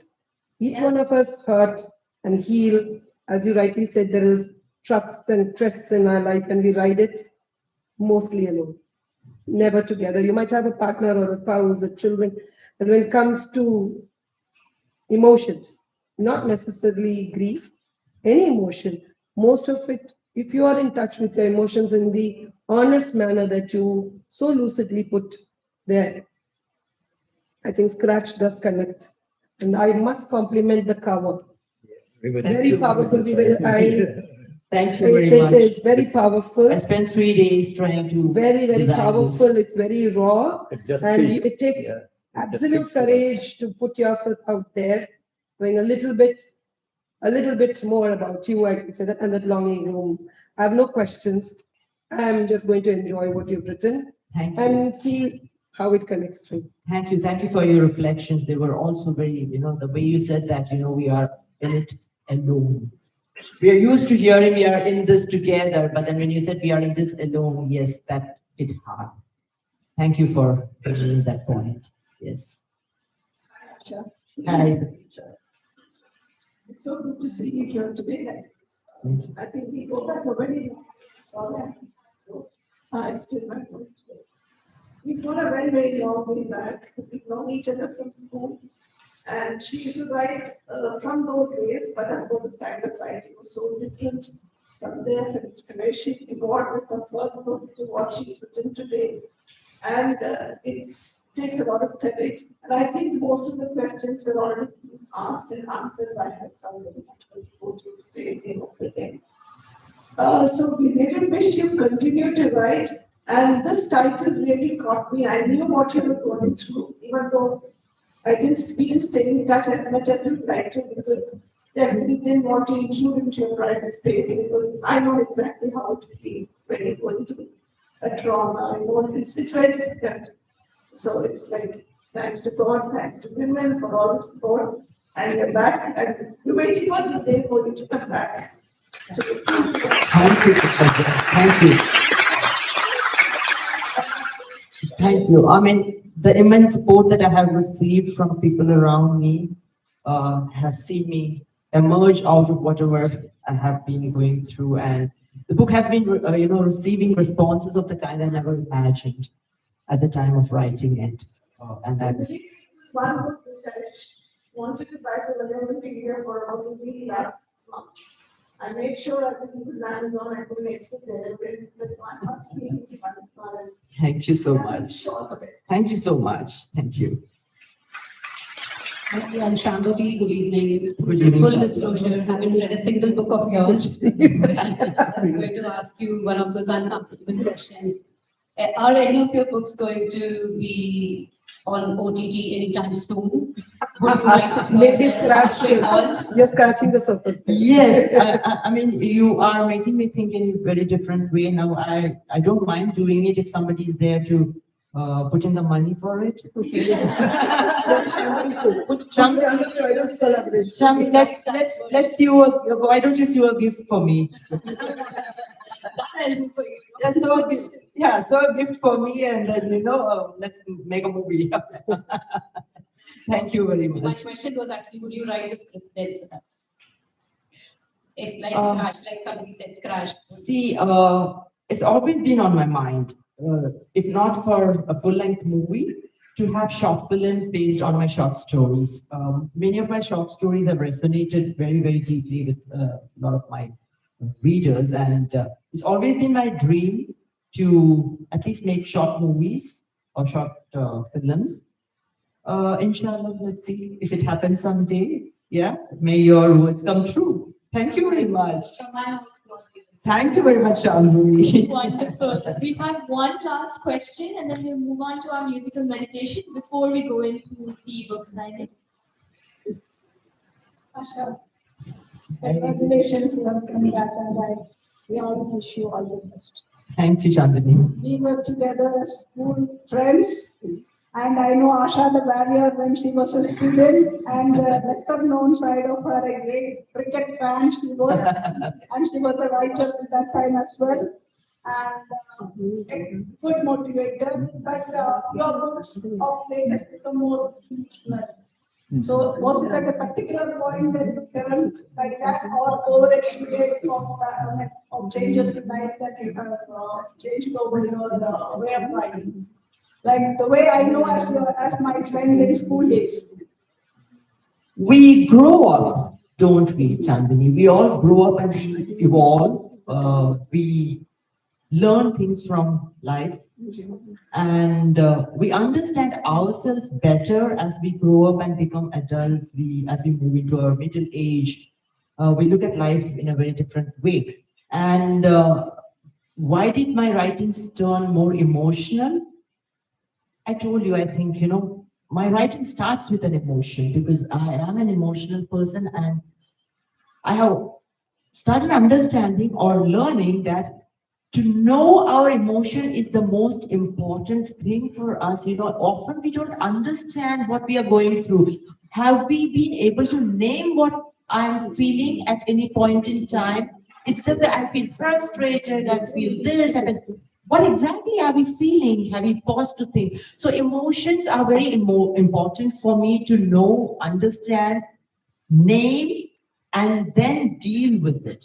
So my stories are all about emotions so that, we understand, the readers understand that, oh, this is what I feel. I feel anger. I feel this. And it's not wrong to feel anger. It's just for us to name it, validate it, accept it, and then take an action to do whatever you want to do.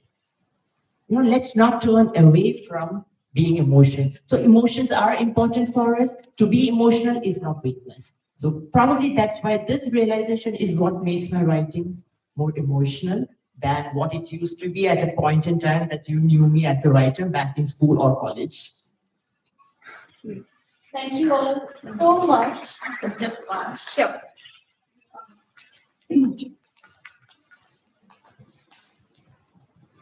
My name is Maya. I have been Asha's friend from 1990 when we went to journalism school together in Toronto. The air is so full with all these emotions. And the word courage has come up over and over and over again.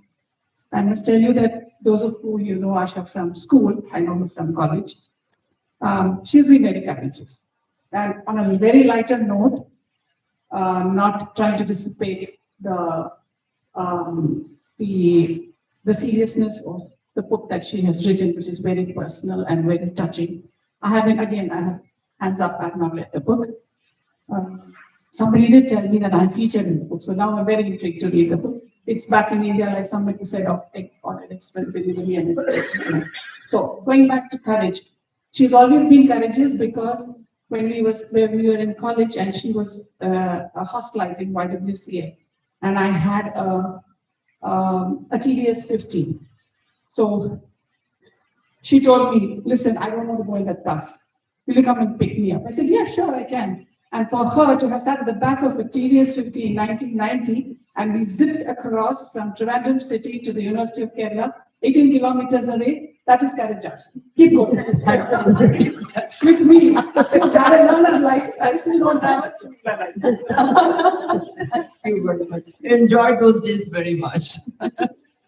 Thank you all so much for your questions. Don't worry, I know a lot of you haven't gotten your chance to ask the questions, but you will get to meet the author personally. We would like to close out the event with a musical meditation. I know we've spoken about a lot of topics: grief, courage, vulnerability, and this is Motive Art's way of blending art and wellness together. And that is the ethos with which we also have Asha ji here. So I'd like to call up Ms. Swarashri Shridhar, the co-founder of Motive Art, to conclude the event with a musical meditation, Nada Dhyan. And as we set up, could we get some help, please?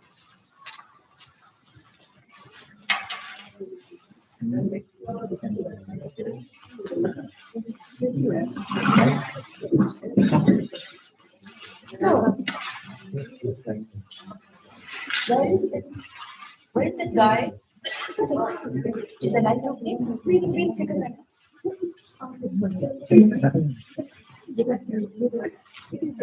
Swarashri Shridhar, co-founder of Motivaluate and founder of Motive Art, is a certified facilitator of the Leadership Challenge, a gold medalist in event management, and a diploma holder, and a high-path practitioner. She is a musician and a music therapist, and she actively engages in youth and women's leadership initiatives. She frequently speaks about the intersections of music, life, and leadership, and has coached many women and young mothers in effective communication and self-expression. What you're going to hear today is Nada Dhyan, which is a musical meditation. Rajni curates and performs several thematic and therapeutic concerts, blending storytelling with raga-based music. As of 2025, Nada Dhyan is her creation of a live musical meditation experience which is designed to promote wellness and community healing. And for those who are interested, Nada Dhyan happens every Thursday at Rajni's residence.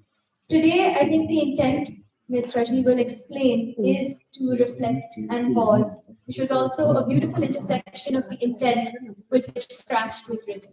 So over to you, Ms. Rajni.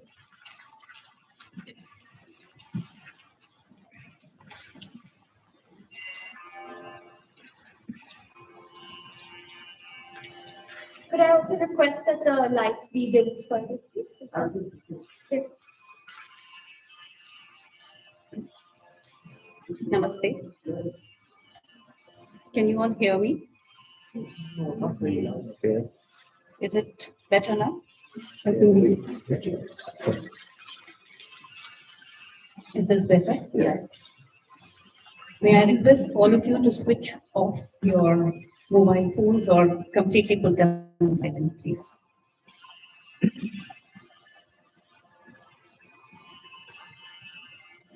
What happens is many times when we want to hear the words that heal, get drowned in the noise that happens everywhere around. And it is in our hands to shut that noise off and hear and listen to what we want to listen. I have been listening to Asha, and I've known Asha for quite some time now. And today, emotions seem to be playing the maximum part in our life. There is yet another thing that helps us through every second, every minute, every walk of our life. Any guesses? Music. Music is a byproduct. We can still function if music is not there. Our breath. Our breath, in my opinion, is that best friend, anchor, companion, without which we are not there. So let's breathe. Are we breathing? And if we are we listening to our breath? Are we spending that few minutes in complete surrender to our breath? So the next few minutes, this is going to be a very short meditation, where I'm just going to ask you to be with your own breath. And that is all. Because the breath has the energy, the power, and the capacity to heal us, to anchor us, to take us through any situation that we want to go through. So let's take that moment to be with our breath, with our full mindfulness and full attention and awareness to our breath. The raga that I'm going to be choosing today is a raga that has immense power in cushioning our emotions, taking us through the times of distress, anxiety, and hopefully settles us to a little lesser stress that we all go through. I shall tell you the name later. Please do not try and guess the raga. Just ignore every other sound. The music that I'm going to be doing is only an aid. The most important thing is you and your breath. That's it. Please sit comfortably, close your eyes.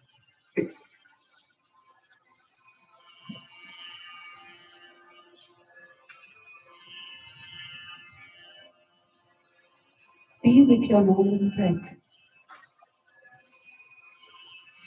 Your normal inhalations and your normal exhalations.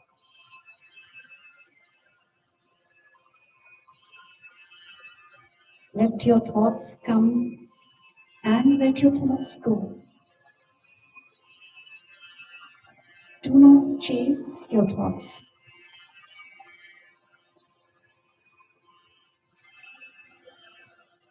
Just be with your breath.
Let go of your thoughts and just observe your breath.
Connects us to the present moment. And the present moment is the best gift we have. At any time of distress, let us surrender to our breath, come back to the moment and seize the moment. Stress will disappear on its own.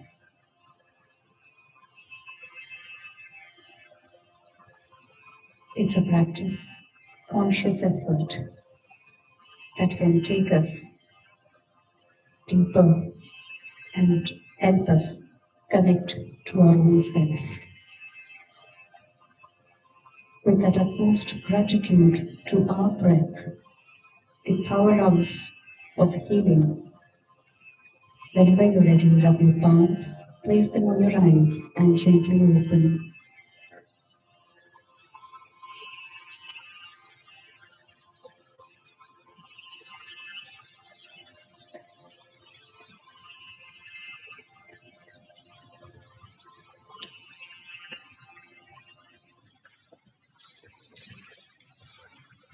Thank you so much. It was Asha's desire and request that she wanted to have a small little meditation session here. So that was for you, Asha. Thank you, Rajni. Thank you. Thank you so much for the meditation. Thank you to Asha ji for the beautiful talk and sharing and the books. And may we please, beautiful, the lights have come on. I would like to thank you all for joining us today. And we'd like to close out our first Motive Art session where we speak to local artists based in Dubai and we highlight their work. We'd like to close it out on a note where we'd like all of you to go get your books and get them signed by our author today. And any follow-up questions, please do ask them. I'm sure today's been a day of a lot of reflection and hopefully a lot of healing. So let's, with that spirit, close out. Thank you all for joining today.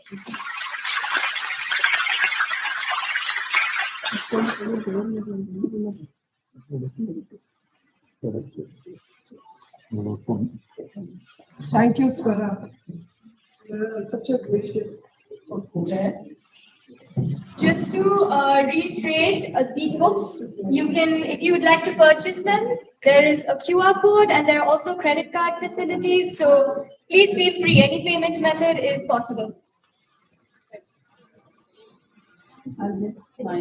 Private. On Thursday. If you give me.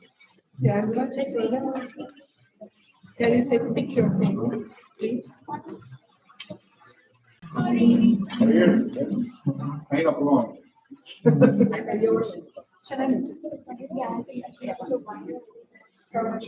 One second.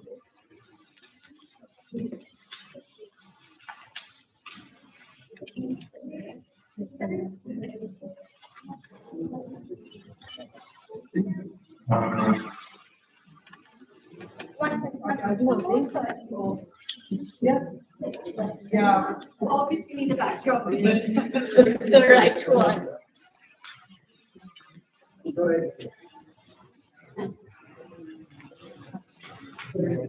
We look up to Yeah, once you.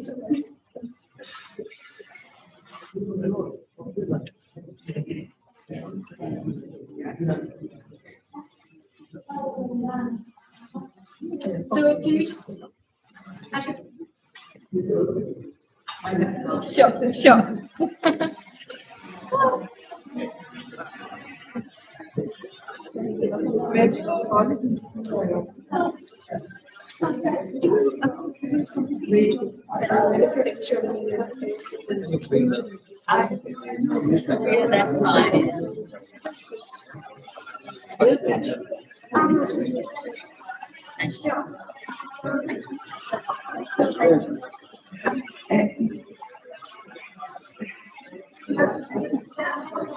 We're spending.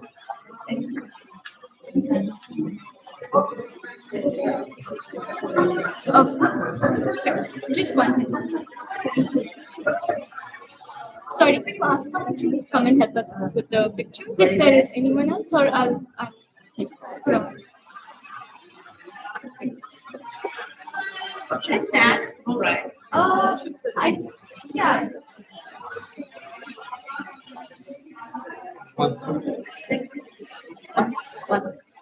Yes, yeah.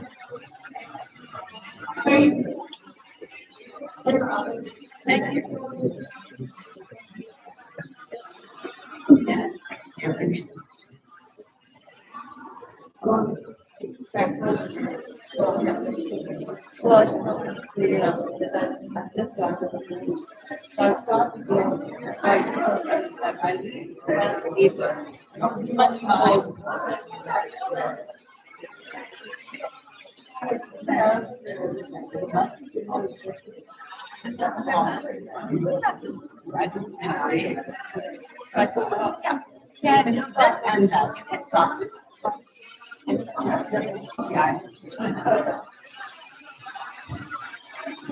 I don't want to start with the one which is very, very know you personally, right?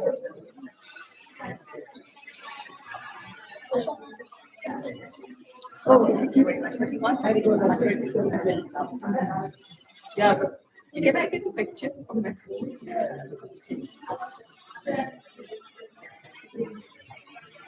Can I just request? Can you suggest something because we're not able to use the banner? So can you suggest something where we can make it work? Just get there. Wait till the this is marble.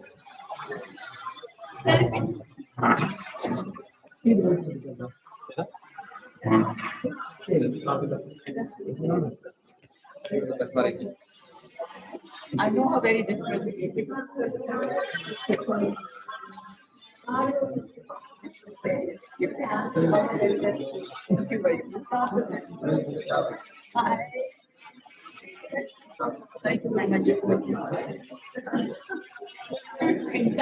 Sure.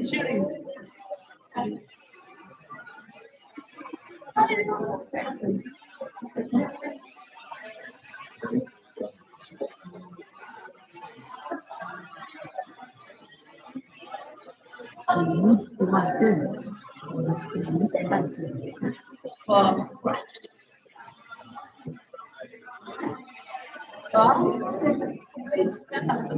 the very best. And I would like to, okay. Yeah, it's like it's a book that it's not just a book. Response coming through it. Yeah. So I want to all of you to help the book travel. Right? Right out. Thank you very much for coming with me.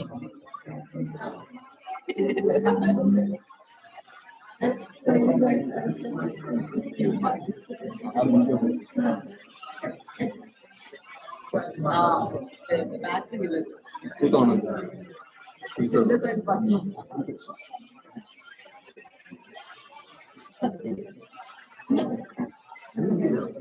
Thank you very much.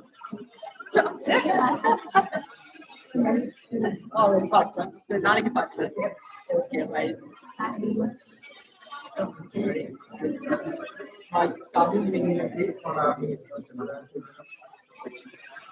Oh my God. Where did you come? Yeah, Nick time. I mean, I can ask that. That's a insensitive question. But are they all safe? Oh, yeah, sure enough.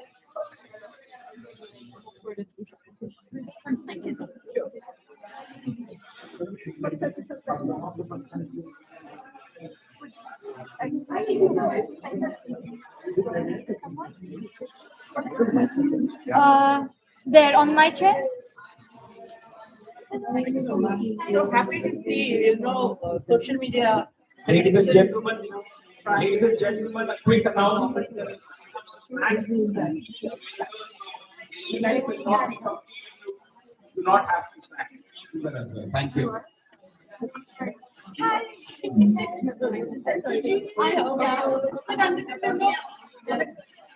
അവിടെ ഇരിക്കണോ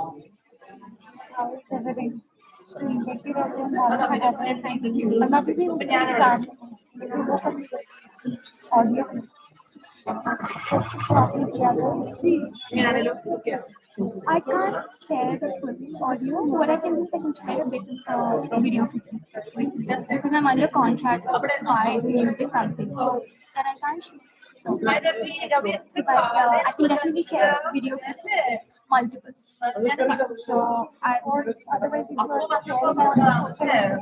that definitely, but I've not yet I mean that because it comes in a piece which is critical to the performance.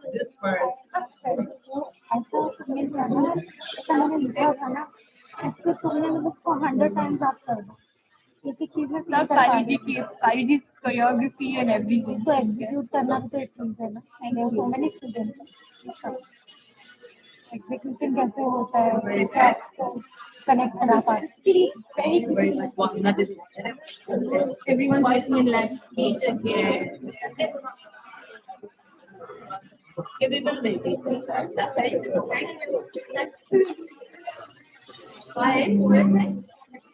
Thank you.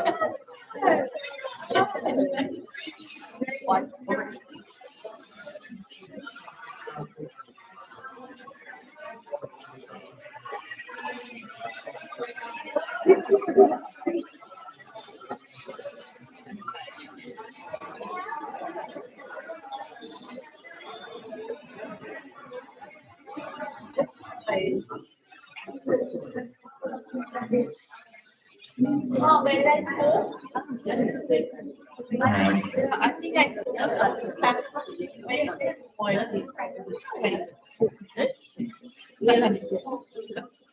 okay, take care.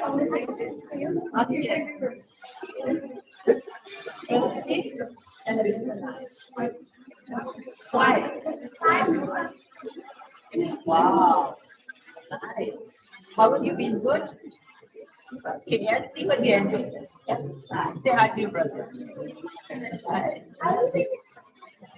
You have to remind him. Get me next on that particular day. Hi, Asha. Please. How are you? Thank you. We can take a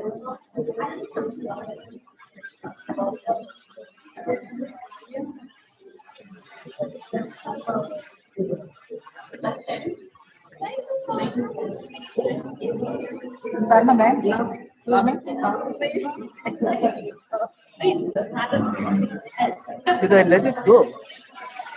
It's going on like. Oh, Oh, you stop it.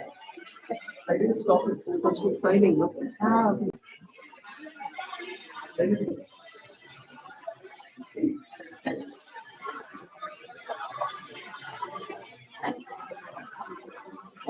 There's no special.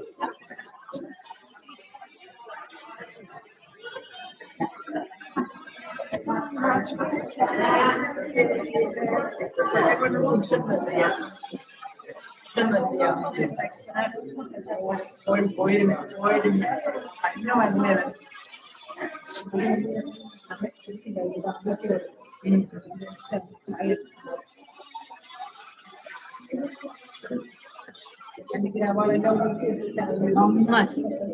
If I did it, I would not do it. I just say, yeah.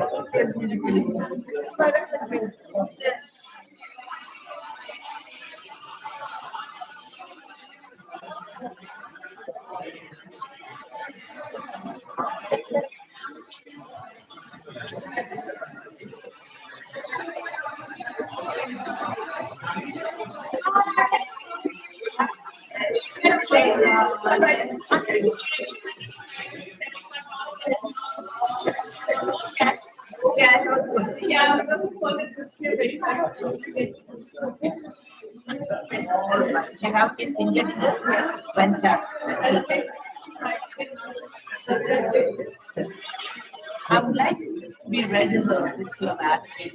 And that's something that I'm looking for. Yeah. Things that would be. Yeah. Danish actors love it over on my hair, but then anyway,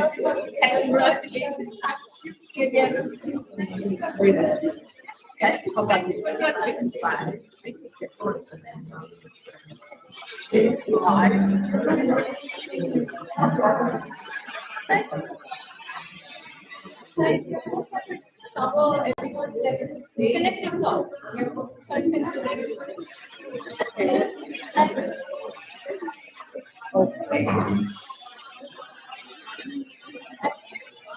What's her name?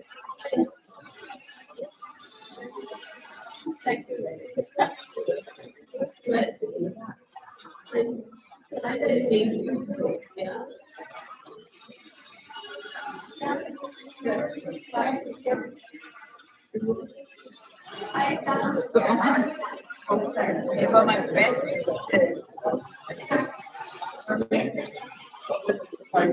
You're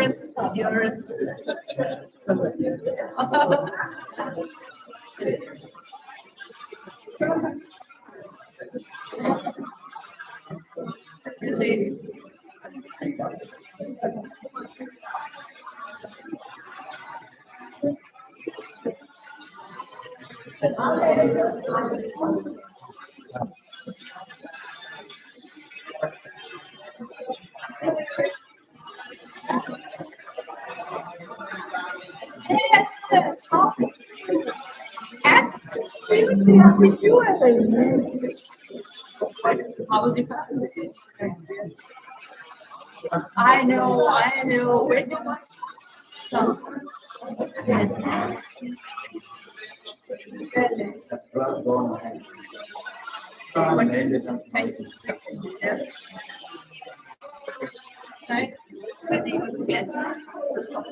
What name? March.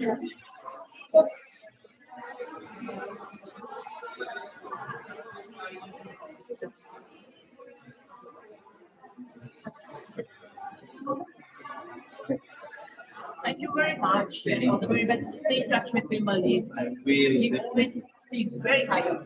A great friend. Yes. Bye. Take care.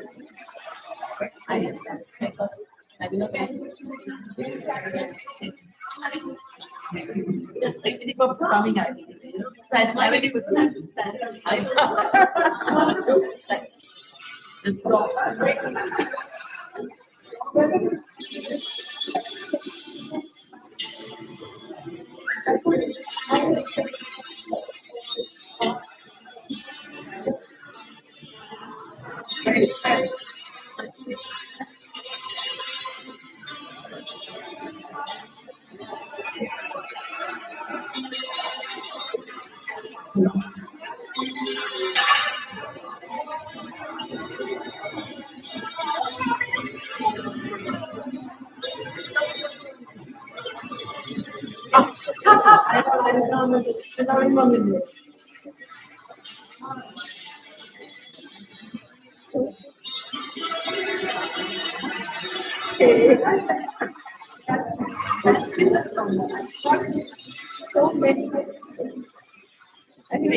എനിക്കെന്തോ വയ്യാതെ എനിക്ക് അവിടെ വേദന ഇവിടെ വേദന അതിന്റെ പറയുന്നു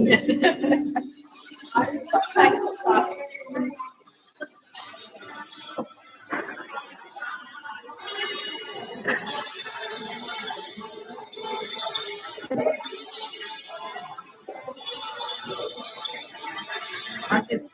you.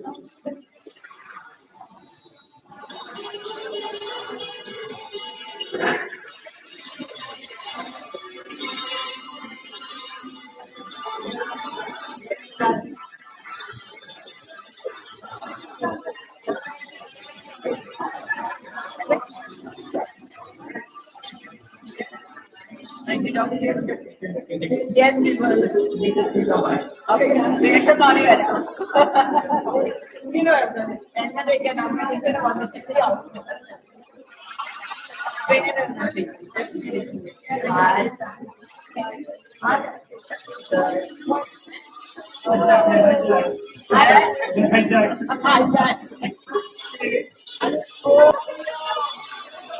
Proud of you, proud of you.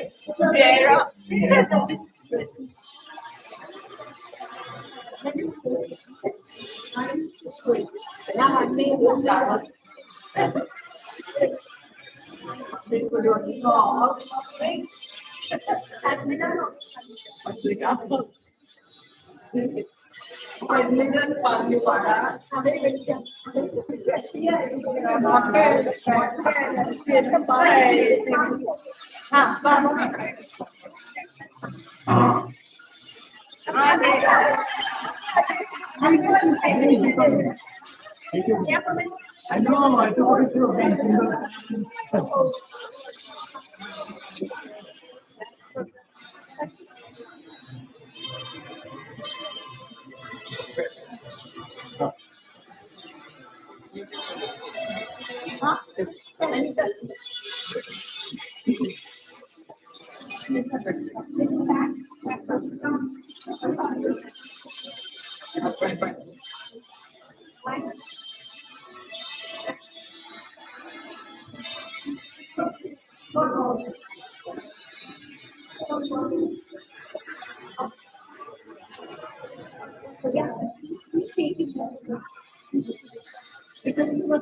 Wait. But don't let off the mother.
Thank you, Father.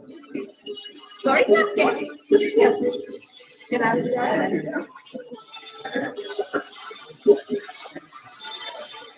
Thank you very much.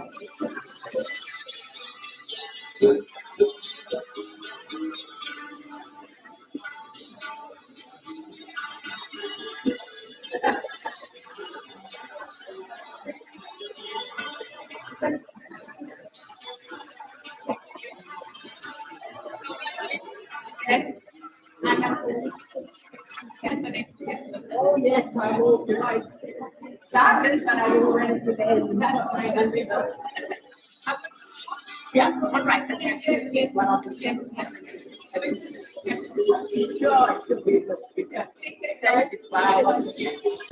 Okay, let's start.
The first one is by America, but other than leave for the lost the husband in Dubai, and then that happens that you get the right, but sometimes I don't do that, but that's more like self-help.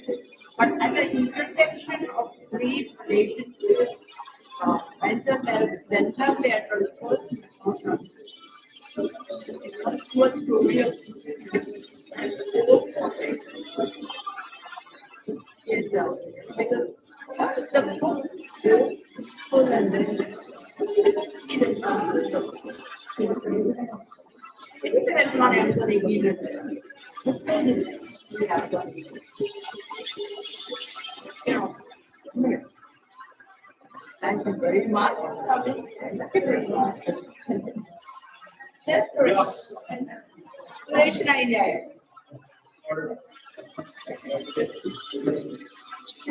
ഒരു minute ഞാൻ എന്റെ ഹസ്ബൻഡിനെ ഒന്ന് വിളിച്ചോട്ടെ വിമലിനെ ഒന്ന് വിളിക്കോ ജേഷ് എന്താണ് ഒരു minute വെച്ചോ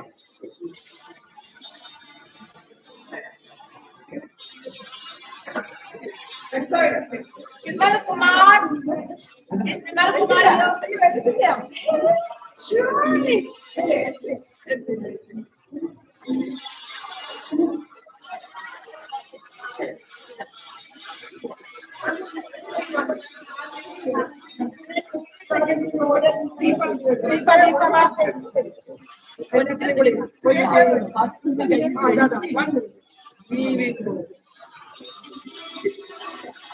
Thank you. Okay, thanks.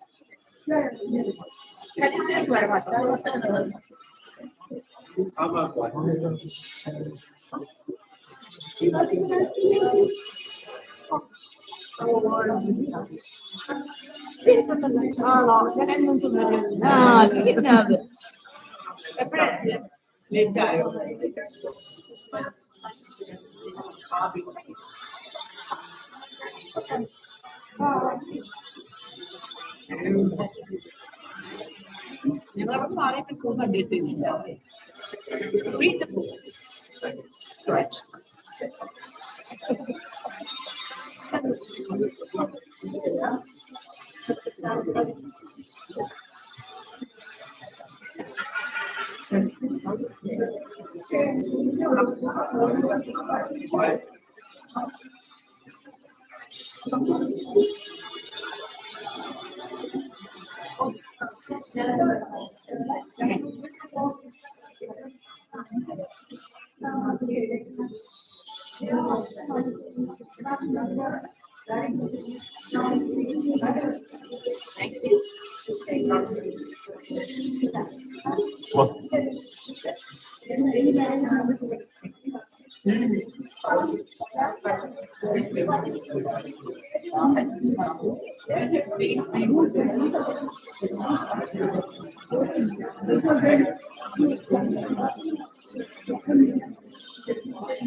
Chairman, no.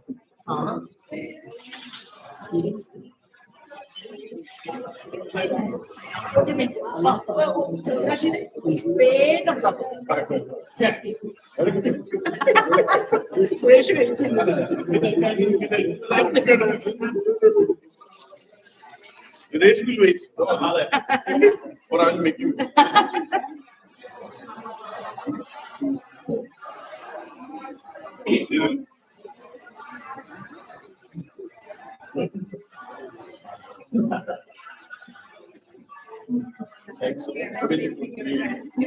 Thanks. Thank you for coming.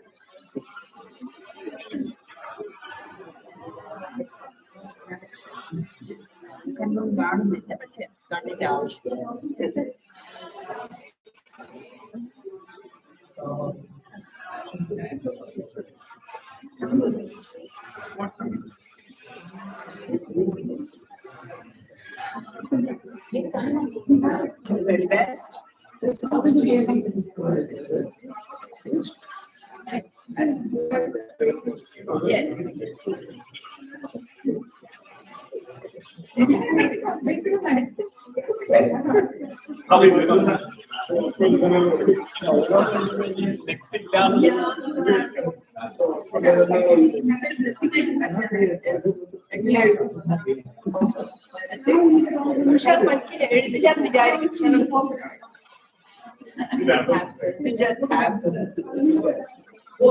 ഒരുമിച്ച് എഴുതതല്ലോ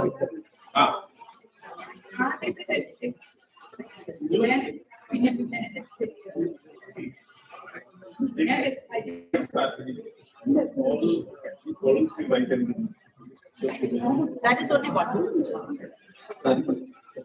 That is one. Shashi Tharoor did it. He was here and everybody request for what?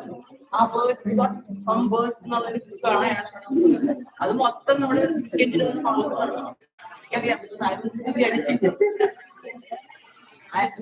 but the colors have to be good enough. Anyway, thank you. Yeah.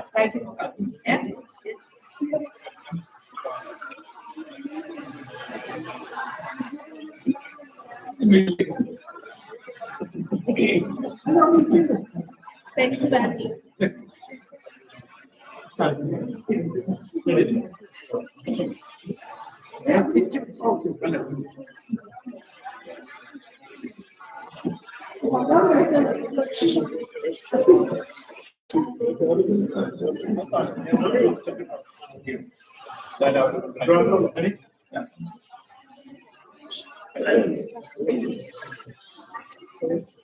മലയാളികൾക്കും അതോടൊപ്പം തന്നെ വായനക്കാർക്കും ഒക്കെ ഏറ്റവും പ്രിയപ്പെട്ട എഴുത്തുകാരിയാണ് ആശ അയ്യർ കുമാർ. പല വേള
മലയാളികൾക്ക് ഇംഗ്ലീഷ് വായനക്കാർക്ക് ഏറ്റവും പ്രിയപ്പെട്ട എഴുത്തുകാരിയാണ് ആശ അയ്യർ കുമാർ. നിരവധി പുസ്തകങ്ങൾ നമ്മൾ കണ്ടിട്ടുണ്ട്. ഷാർജ അന്താരാഷ്ട്ര പുസ്തകോത്സവത്തിലെ അടക്കം പുസ്തകങ്ങളുമായി നമ്മുടെ മുന്നിലെത്തിയിട്ടുണ്ട്. ഓൺലൈനിലും ആശയുടെ പുസ്തകങ്ങൾ സുലഭമാണ്.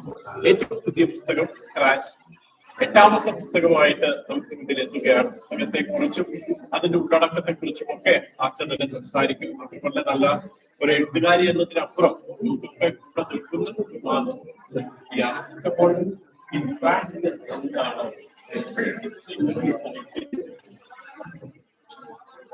ആ ടൈറ്റിലിന്റെ കഥ പറഞ്ഞു കഴിഞ്ഞാൽ അതിലുള്ള പറയാൻ പക്ഷെ സ്റ്റാർട്ട് പറയുമ്പോ തന്നെ അതിലുള്ള എന്റെ ഉള്ളടക്കം എന്താണെന്ന് വെച്ചാൽ നമ്മൾ ചെയ്യുന്നത് ബുദ്ധിമുട്ട് മാന്തുമ്പോൾ ഉണ്ടാകുന്ന പെയിൻ, അതാണ് സ്ക്രാച്ച്. അപ്പൊ ഒരു പെയിൻ അതിജീവിച്ചു വന്ന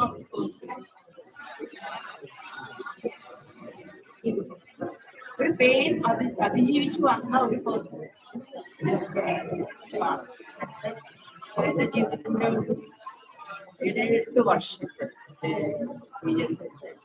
അപ്പൊ അതിന് ഞാൻ എന്നെ എങ്ങനെ കാണുന്നു എന്ന് ഞാൻ ആത്മകഥ എഴുതുമ്പോഴാണ് പലപ്പോഴും നമ്മളുടെ അതുവരെ നമ്മൾ എന്റെ വികാരം സന്തോഷം എന്താണ് ഞാൻ എന്താണ് എന്ന പേര് എന്തുകൊണ്ട് വന്നു എന്നത് അറിയണം. അത് വായിക്കാൻ സമയത്ത് നമ്മൾ കാണുന്നത് അപ്പയ്ക്ക് വേണ്ടി സമയത്ത് ആ അപ്പയുടെ വാക്കുകളായിട്ട് ഇതിൽ എടുത്തു പറയുന്നത് എല്ലാ ദിവസവും സൂര്യപ്രകാശം ഉണ്ടാകണമെന്നില്ല, മഴവില്ലുണ്ടാകണമെന്നില്ല, കൊടുങ്കാറ്റിന്റെ ദിവസങ്ങൾ ഉണ്ടാകണം. അത് എന്റെ അമ്മ ഫാദർ പല കാര്യങ്ങളും എനിക്ക് ഉണ്ടാവാറുണ്ട്. എന്നും ഡെയിലി ഒരു 3-4 തവണയെങ്കിലും ഞാൻ അച്ഛനെ കുറിച്ച് ചിന്തിക്കാനും അച്ഛൻ പറഞ്ഞു ഇങ്ങനെ പറഞ്ഞൊരു കാര്യമാണ്. അതായത് കൊടുങ്കാറ്റ് വരുമ്പോൾ നമ്മൾ താണു കൊടുക്കും. നമ്മൾ താണു കൊടുത്തിട്ട് അതൊരു മരം പോലെ, മരത്തിന്റെ ചില്ല പോലെ നമ്മൾ താണു കൊടുത്തില്ലെങ്കിൽ ആ സമയം കഴിയുന്നത് വരെ നമ്മൾ താണു നിന്ന് കഴിഞ്ഞാൽ കൊടുങ്കാറ്റ് പോകുന്നത് ജീവിതത്തിന്റെ മെറ്റഫറായിട്ടാണ് യൂസ് ചെയ്തത്. അങ്ങനെയുള്ള ആ ചെറിയ കാര്യങ്ങൾ എന്റെ ലൈഫിൽ ഒരു കൊടുങ്കാറ്റ് വന്നപ്പോൾ ഞാൻ താണു കൊടുത്തത് കഴിഞ്ഞ എന്ന നിലയ്ക്കാണ് പറഞ്ഞത്. മറ്റൊന്ന് ഒന്നും മറിച്ചു നോക്കിയതുകൊണ്ടും ഇടയ്ക്ക് പറയുന്നുണ്ട്, ഒരു വേദനയും സ്നേഹത്തിന്റെ അത്രത്തോളം വരിക. സ്നേഹമാണ് ഏറ്റവും വലിയ പെയിൻ.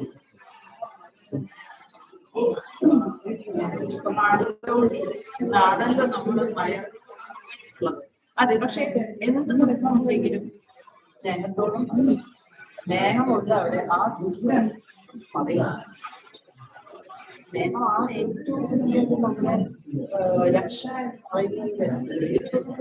സ്നേഹം ഉണ്ടെങ്കിൽ ആ ദുഃഖത്തിലൂടെ നമുക്ക് എന്നുള്ളതാണ്. ഇവിടെ ഈ പ്രോഗ്രാമൊക്കെ ഉണ്ടായിട്ടുണ്ട്, അത് എങ്ങനെയാണെന്നുള്ളത് ഹീൽ എന്ന് പറഞ്ഞു കഴിഞ്ഞാൽ എന്റെ റൈറ്റിംഗ് റീഡേഴ്സിന് എപ്പോഴും ഫീലിംഗ് ആയിട്ടാണ് കിട്ടുന്നത്. അപ്പൊ ഞാൻ എഴുതിയ സ്റ്റോറീസ് ആണെങ്കിലും എന്റെ കോമൻസ് ആണെങ്കിലും എല്ലാം തന്നെ അവരിൽ എത്തിച്ചേരുമ്പോൾ തന്നെ അവർ പറയുന്നത് ഞങ്ങളിൽ തന്നെ ആ കഥകളിൽ കാണുന്നു. അങ്ങനെ ഞങ്ങൾ ആ കഥ കാണുമ്പോൾ ഞങ്ങൾക്ക് ഉണ്ടാകുന്ന എനിക്കാണെങ്കിലും റൈറ്റിംഗ് ആണെന്ന് എല്ലാവരും റൈറ്റ് ചെയ്യുമ്പോൾ എനിക്ക് ഫീലിംഗ് ആ എഴുതുന്ന വാക്കുകൾ വളരെ നന്ദി. So words can heal, and I write words. Words can hurt. Words can hurt also. Words can heal also. So ഞാൻ as writer ഞാൻ എഴുതുന്നത് words that ആണ്, words that hurt. ഇതുവരെ എഴുതേണ്ട ആവശ്യം വന്നിട്ടില്ല. ഇപ്പൊ സോഷ്യൽ മീഡിയയിലെ കുറിച്ച് കയറി കഴിഞ്ഞാൽ ചെയ്യേണ്ടി വരുമെന്ന് എനിക്കറിയില്ല. മറ്റു പുസ്തകങ്ങളിൽ നിന്നും വ്യത്യസ്തമായിട്ട് എന്ത് ആത്മകഥയാണെന്ന് പറഞ്ഞത് ലൈഫിൽ തന്നെയാണെങ്കിൽ ആ ലൈഫിനെ ജനറലൈസ് ചെയ്യും. ലൈഫിനെ ജനറലൈസ് ചെയ്യേണ്ടി വരും. എന്റെ ലൈഫിൽ നിന്നും ഞാൻ എന്ത് പഠിച്ചു അത് ഞാൻ മറ്റുള്ളവരിലേക്ക് പറഞ്ഞു കൊടുത്തു. പക്ഷെ അതേ സമയത്ത് എഴുതുമ്പോൾ തന്നെ ഞാൻ മനസ്സിലാക്കിയതും ലൈഫെല്ലാം പല പല കോണ്ടെക്സ്റ്റുകളിലാണെങ്കിൽ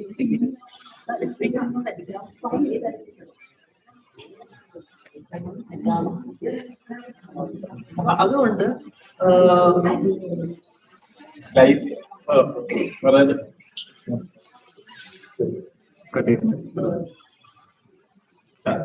എഴുതുന്നത് ആത്മകഥയാണ്, വായിക്കുന്നവർക്ക് അവരുടെ അനുഭവങ്ങളായിട്ട് തോന്നും. എഴുതുന്ന ആത്മകഥയാണെങ്കിൽ അതിലുള്ള അനുഭവങ്ങൾ എല്ലാം തന്നെ അവരുടെയും അനുഭവങ്ങളായിട്ട് തോന്നും. അതേപോലെ സ്റ്റേറ്റ് ചെയ്യുന്ന ആളെ കഴിയില്ല, പക്ഷെ എന്നാൽ അതേപോലത്തെ അനുഭവങ്ങളാണ് നമ്മൾ അനുഭവിക്കുന്ന വികാരങ്ങൾ. അതേപോലെ ഇഷ്ടമായിക്കോട്ടെ, ദേഷ്യമായിക്കോട്ടെ, എന്തായിക്കോട്ടെ, അതെല്ലാം തന്നെ അവർക്ക് ഫീൽ ചെയ്യുന്ന പോലെ തന്നെ എന്ന ഒരു വായനക്കാരോട് സംസാരിക്കുമ്പോൾ എഴുതുന്നില്ല, ഇവിടെ ജീവിതത്തിൽ വെച്ചാണ് പലപ്പോഴും തീരുമാനിച്ചിട്ടുണ്ട്. പക്ഷെ അങ്ങനെയല്ല പ്രവർത്തി. ഒരു ബുക്ക് എഴുതി കഴിയുമ്പോൾ ഉണ്ടാകുന്ന ഒരു ക്ഷീണം കൊണ്ട് പറയുന്നതാണെന്നാണ് എനിക്ക് തോന്നുന്നത്. അങ്ങനെ പറഞ്ഞ് കുറച്ച് ദിവസം ഉണ്ടെങ്കിൽ പിന്നെ അപ്പോഴത്തേക്കും എഴുത്തുകാരിയല്ലേ, ഒന്നും അല്ലെങ്കിലും വാക്കുകളും കൂടെ വരും, പിന്നെ വികാരങ്ങളും കൂടെ വരും, ഇതെല്ലാം കൂടെ വരുമ്പോഴത്തേക്കും നമുക്കൊരു കഥ എഴുതാതെയോ ഒരു ബുക്ക് എഴുതാതെയോ നിവൃത്തിയില്ലാതെ ആവും. Once a writer always a writer എന്നാണ്. Yes. So you have to purge through powerful emotions. Emotions ഇല്ലാതെ നമുക്ക് ജീവിക്കാൻ പറ്റില്ല. അപ്പൊ നമുക്ക് ഇമോഷൻസ് purge ചെയ്യാൻ പല രീതികളും എന്റെ വാക്കുകളിലൂടെ ചെയ്യും.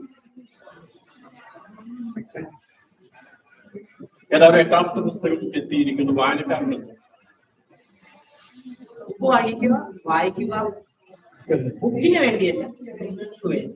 കാരണം ഈ ബുക്കിൽ നിങ്ങളും ഞാൻ അനുഭവിച്ച കാര്യങ്ങൾ നിങ്ങളുടെ അനുഭവങ്ങളും അതിൽ ഒരുപാട് കാര്യങ്ങൾ അറിയാറുണ്ട്. എന്ന് വെച്ചാൽ ഞാൻ എന്താണോ ഞാൻ അനുഭവിക്കുന്നത് അതേപോലെ തന്നെ ഈ ബുക്ക് വായിക്കുമ്പോൾ നിങ്ങൾ എന്താണ്. എത്ര വർഷമായി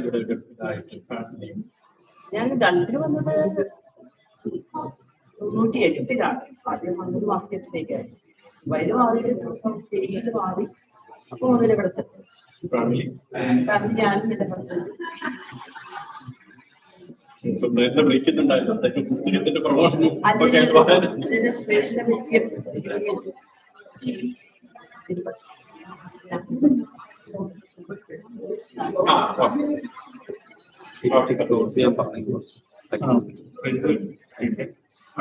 നമ്മൾ പ്രവാസി എഴുത്തുകാരെ പലപ്പോഴും കഥകളും കവിതകളും ഒക്കെ എഴുതി ധാരാളം കാണാം. പക്ഷേ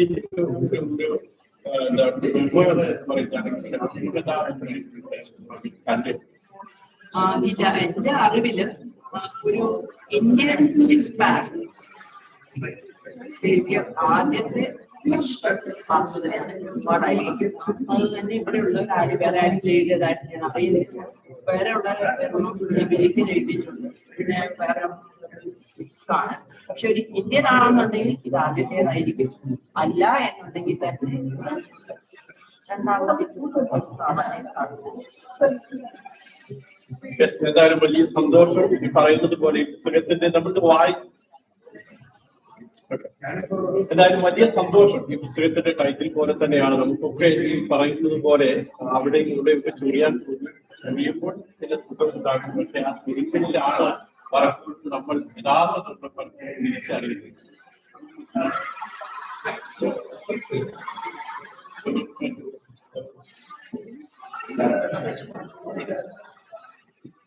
Okay, next.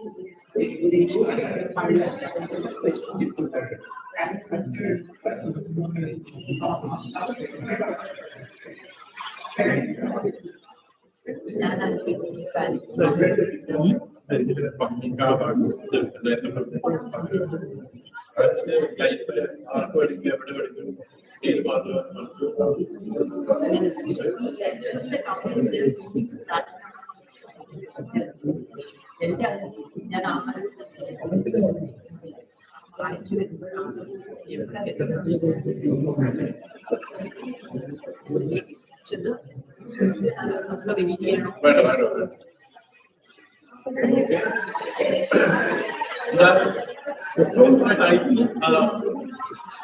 തുടക്കത്തിൽ പറഞ്ഞതുപോലെ തന്നെ പുസ്തകത്തിന്റെ ടൈറ്റിൽ അറിയാം, ഉള്ളടക്കം അറിയണമെങ്കിൽ ആളുകൾ വായനക്കാർ വായിക്കട്ടെ.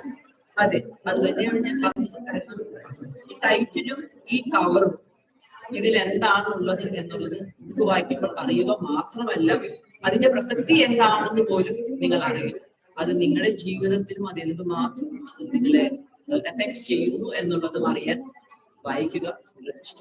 വലിയ സന്തോഷം. ഇനിയും എത്തില്ല എന്ന് പറഞ്ഞാൽ അത് നമുക്ക് വായനക്കാർക്കുമാണ്. വളരെ നന്ദി. എഴുതില്ല എന്ന് പറയുന്നതേ ഉള്ളൂ, പക്ഷെ എഴുതിക്കൊണ്ടേയിരിക്കും. ശരി, അപ്പൊ ഇത്രയും തിരക്കിൽ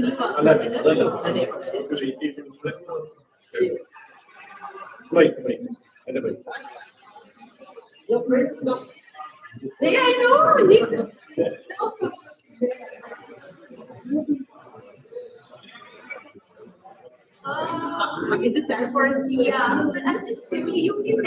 I just the background. Thank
you very much. We are in the case. So, no, nothing. No, I put all these. I think never even follow the suit. I don't know. When somebody calls me Padmaja, I feel very distant. I am distanced. And it is so much. Madina.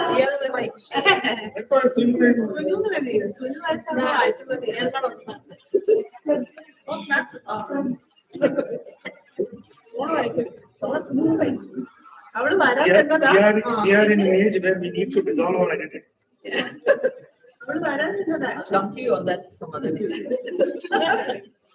More dissolve your identities, it's easier like this. Like a simpler.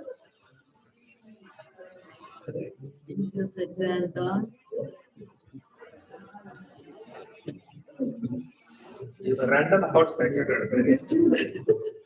yes, metro is an entire line. Absolutely.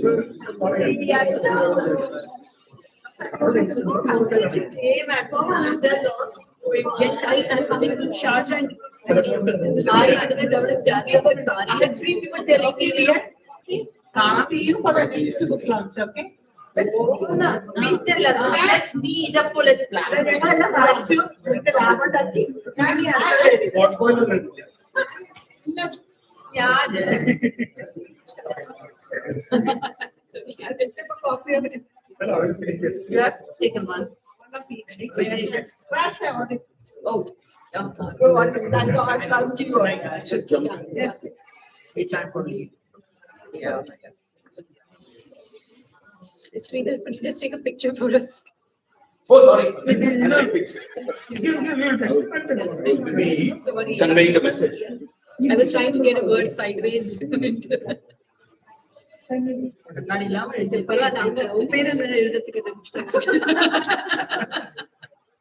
Thank you. And this is for you. You know,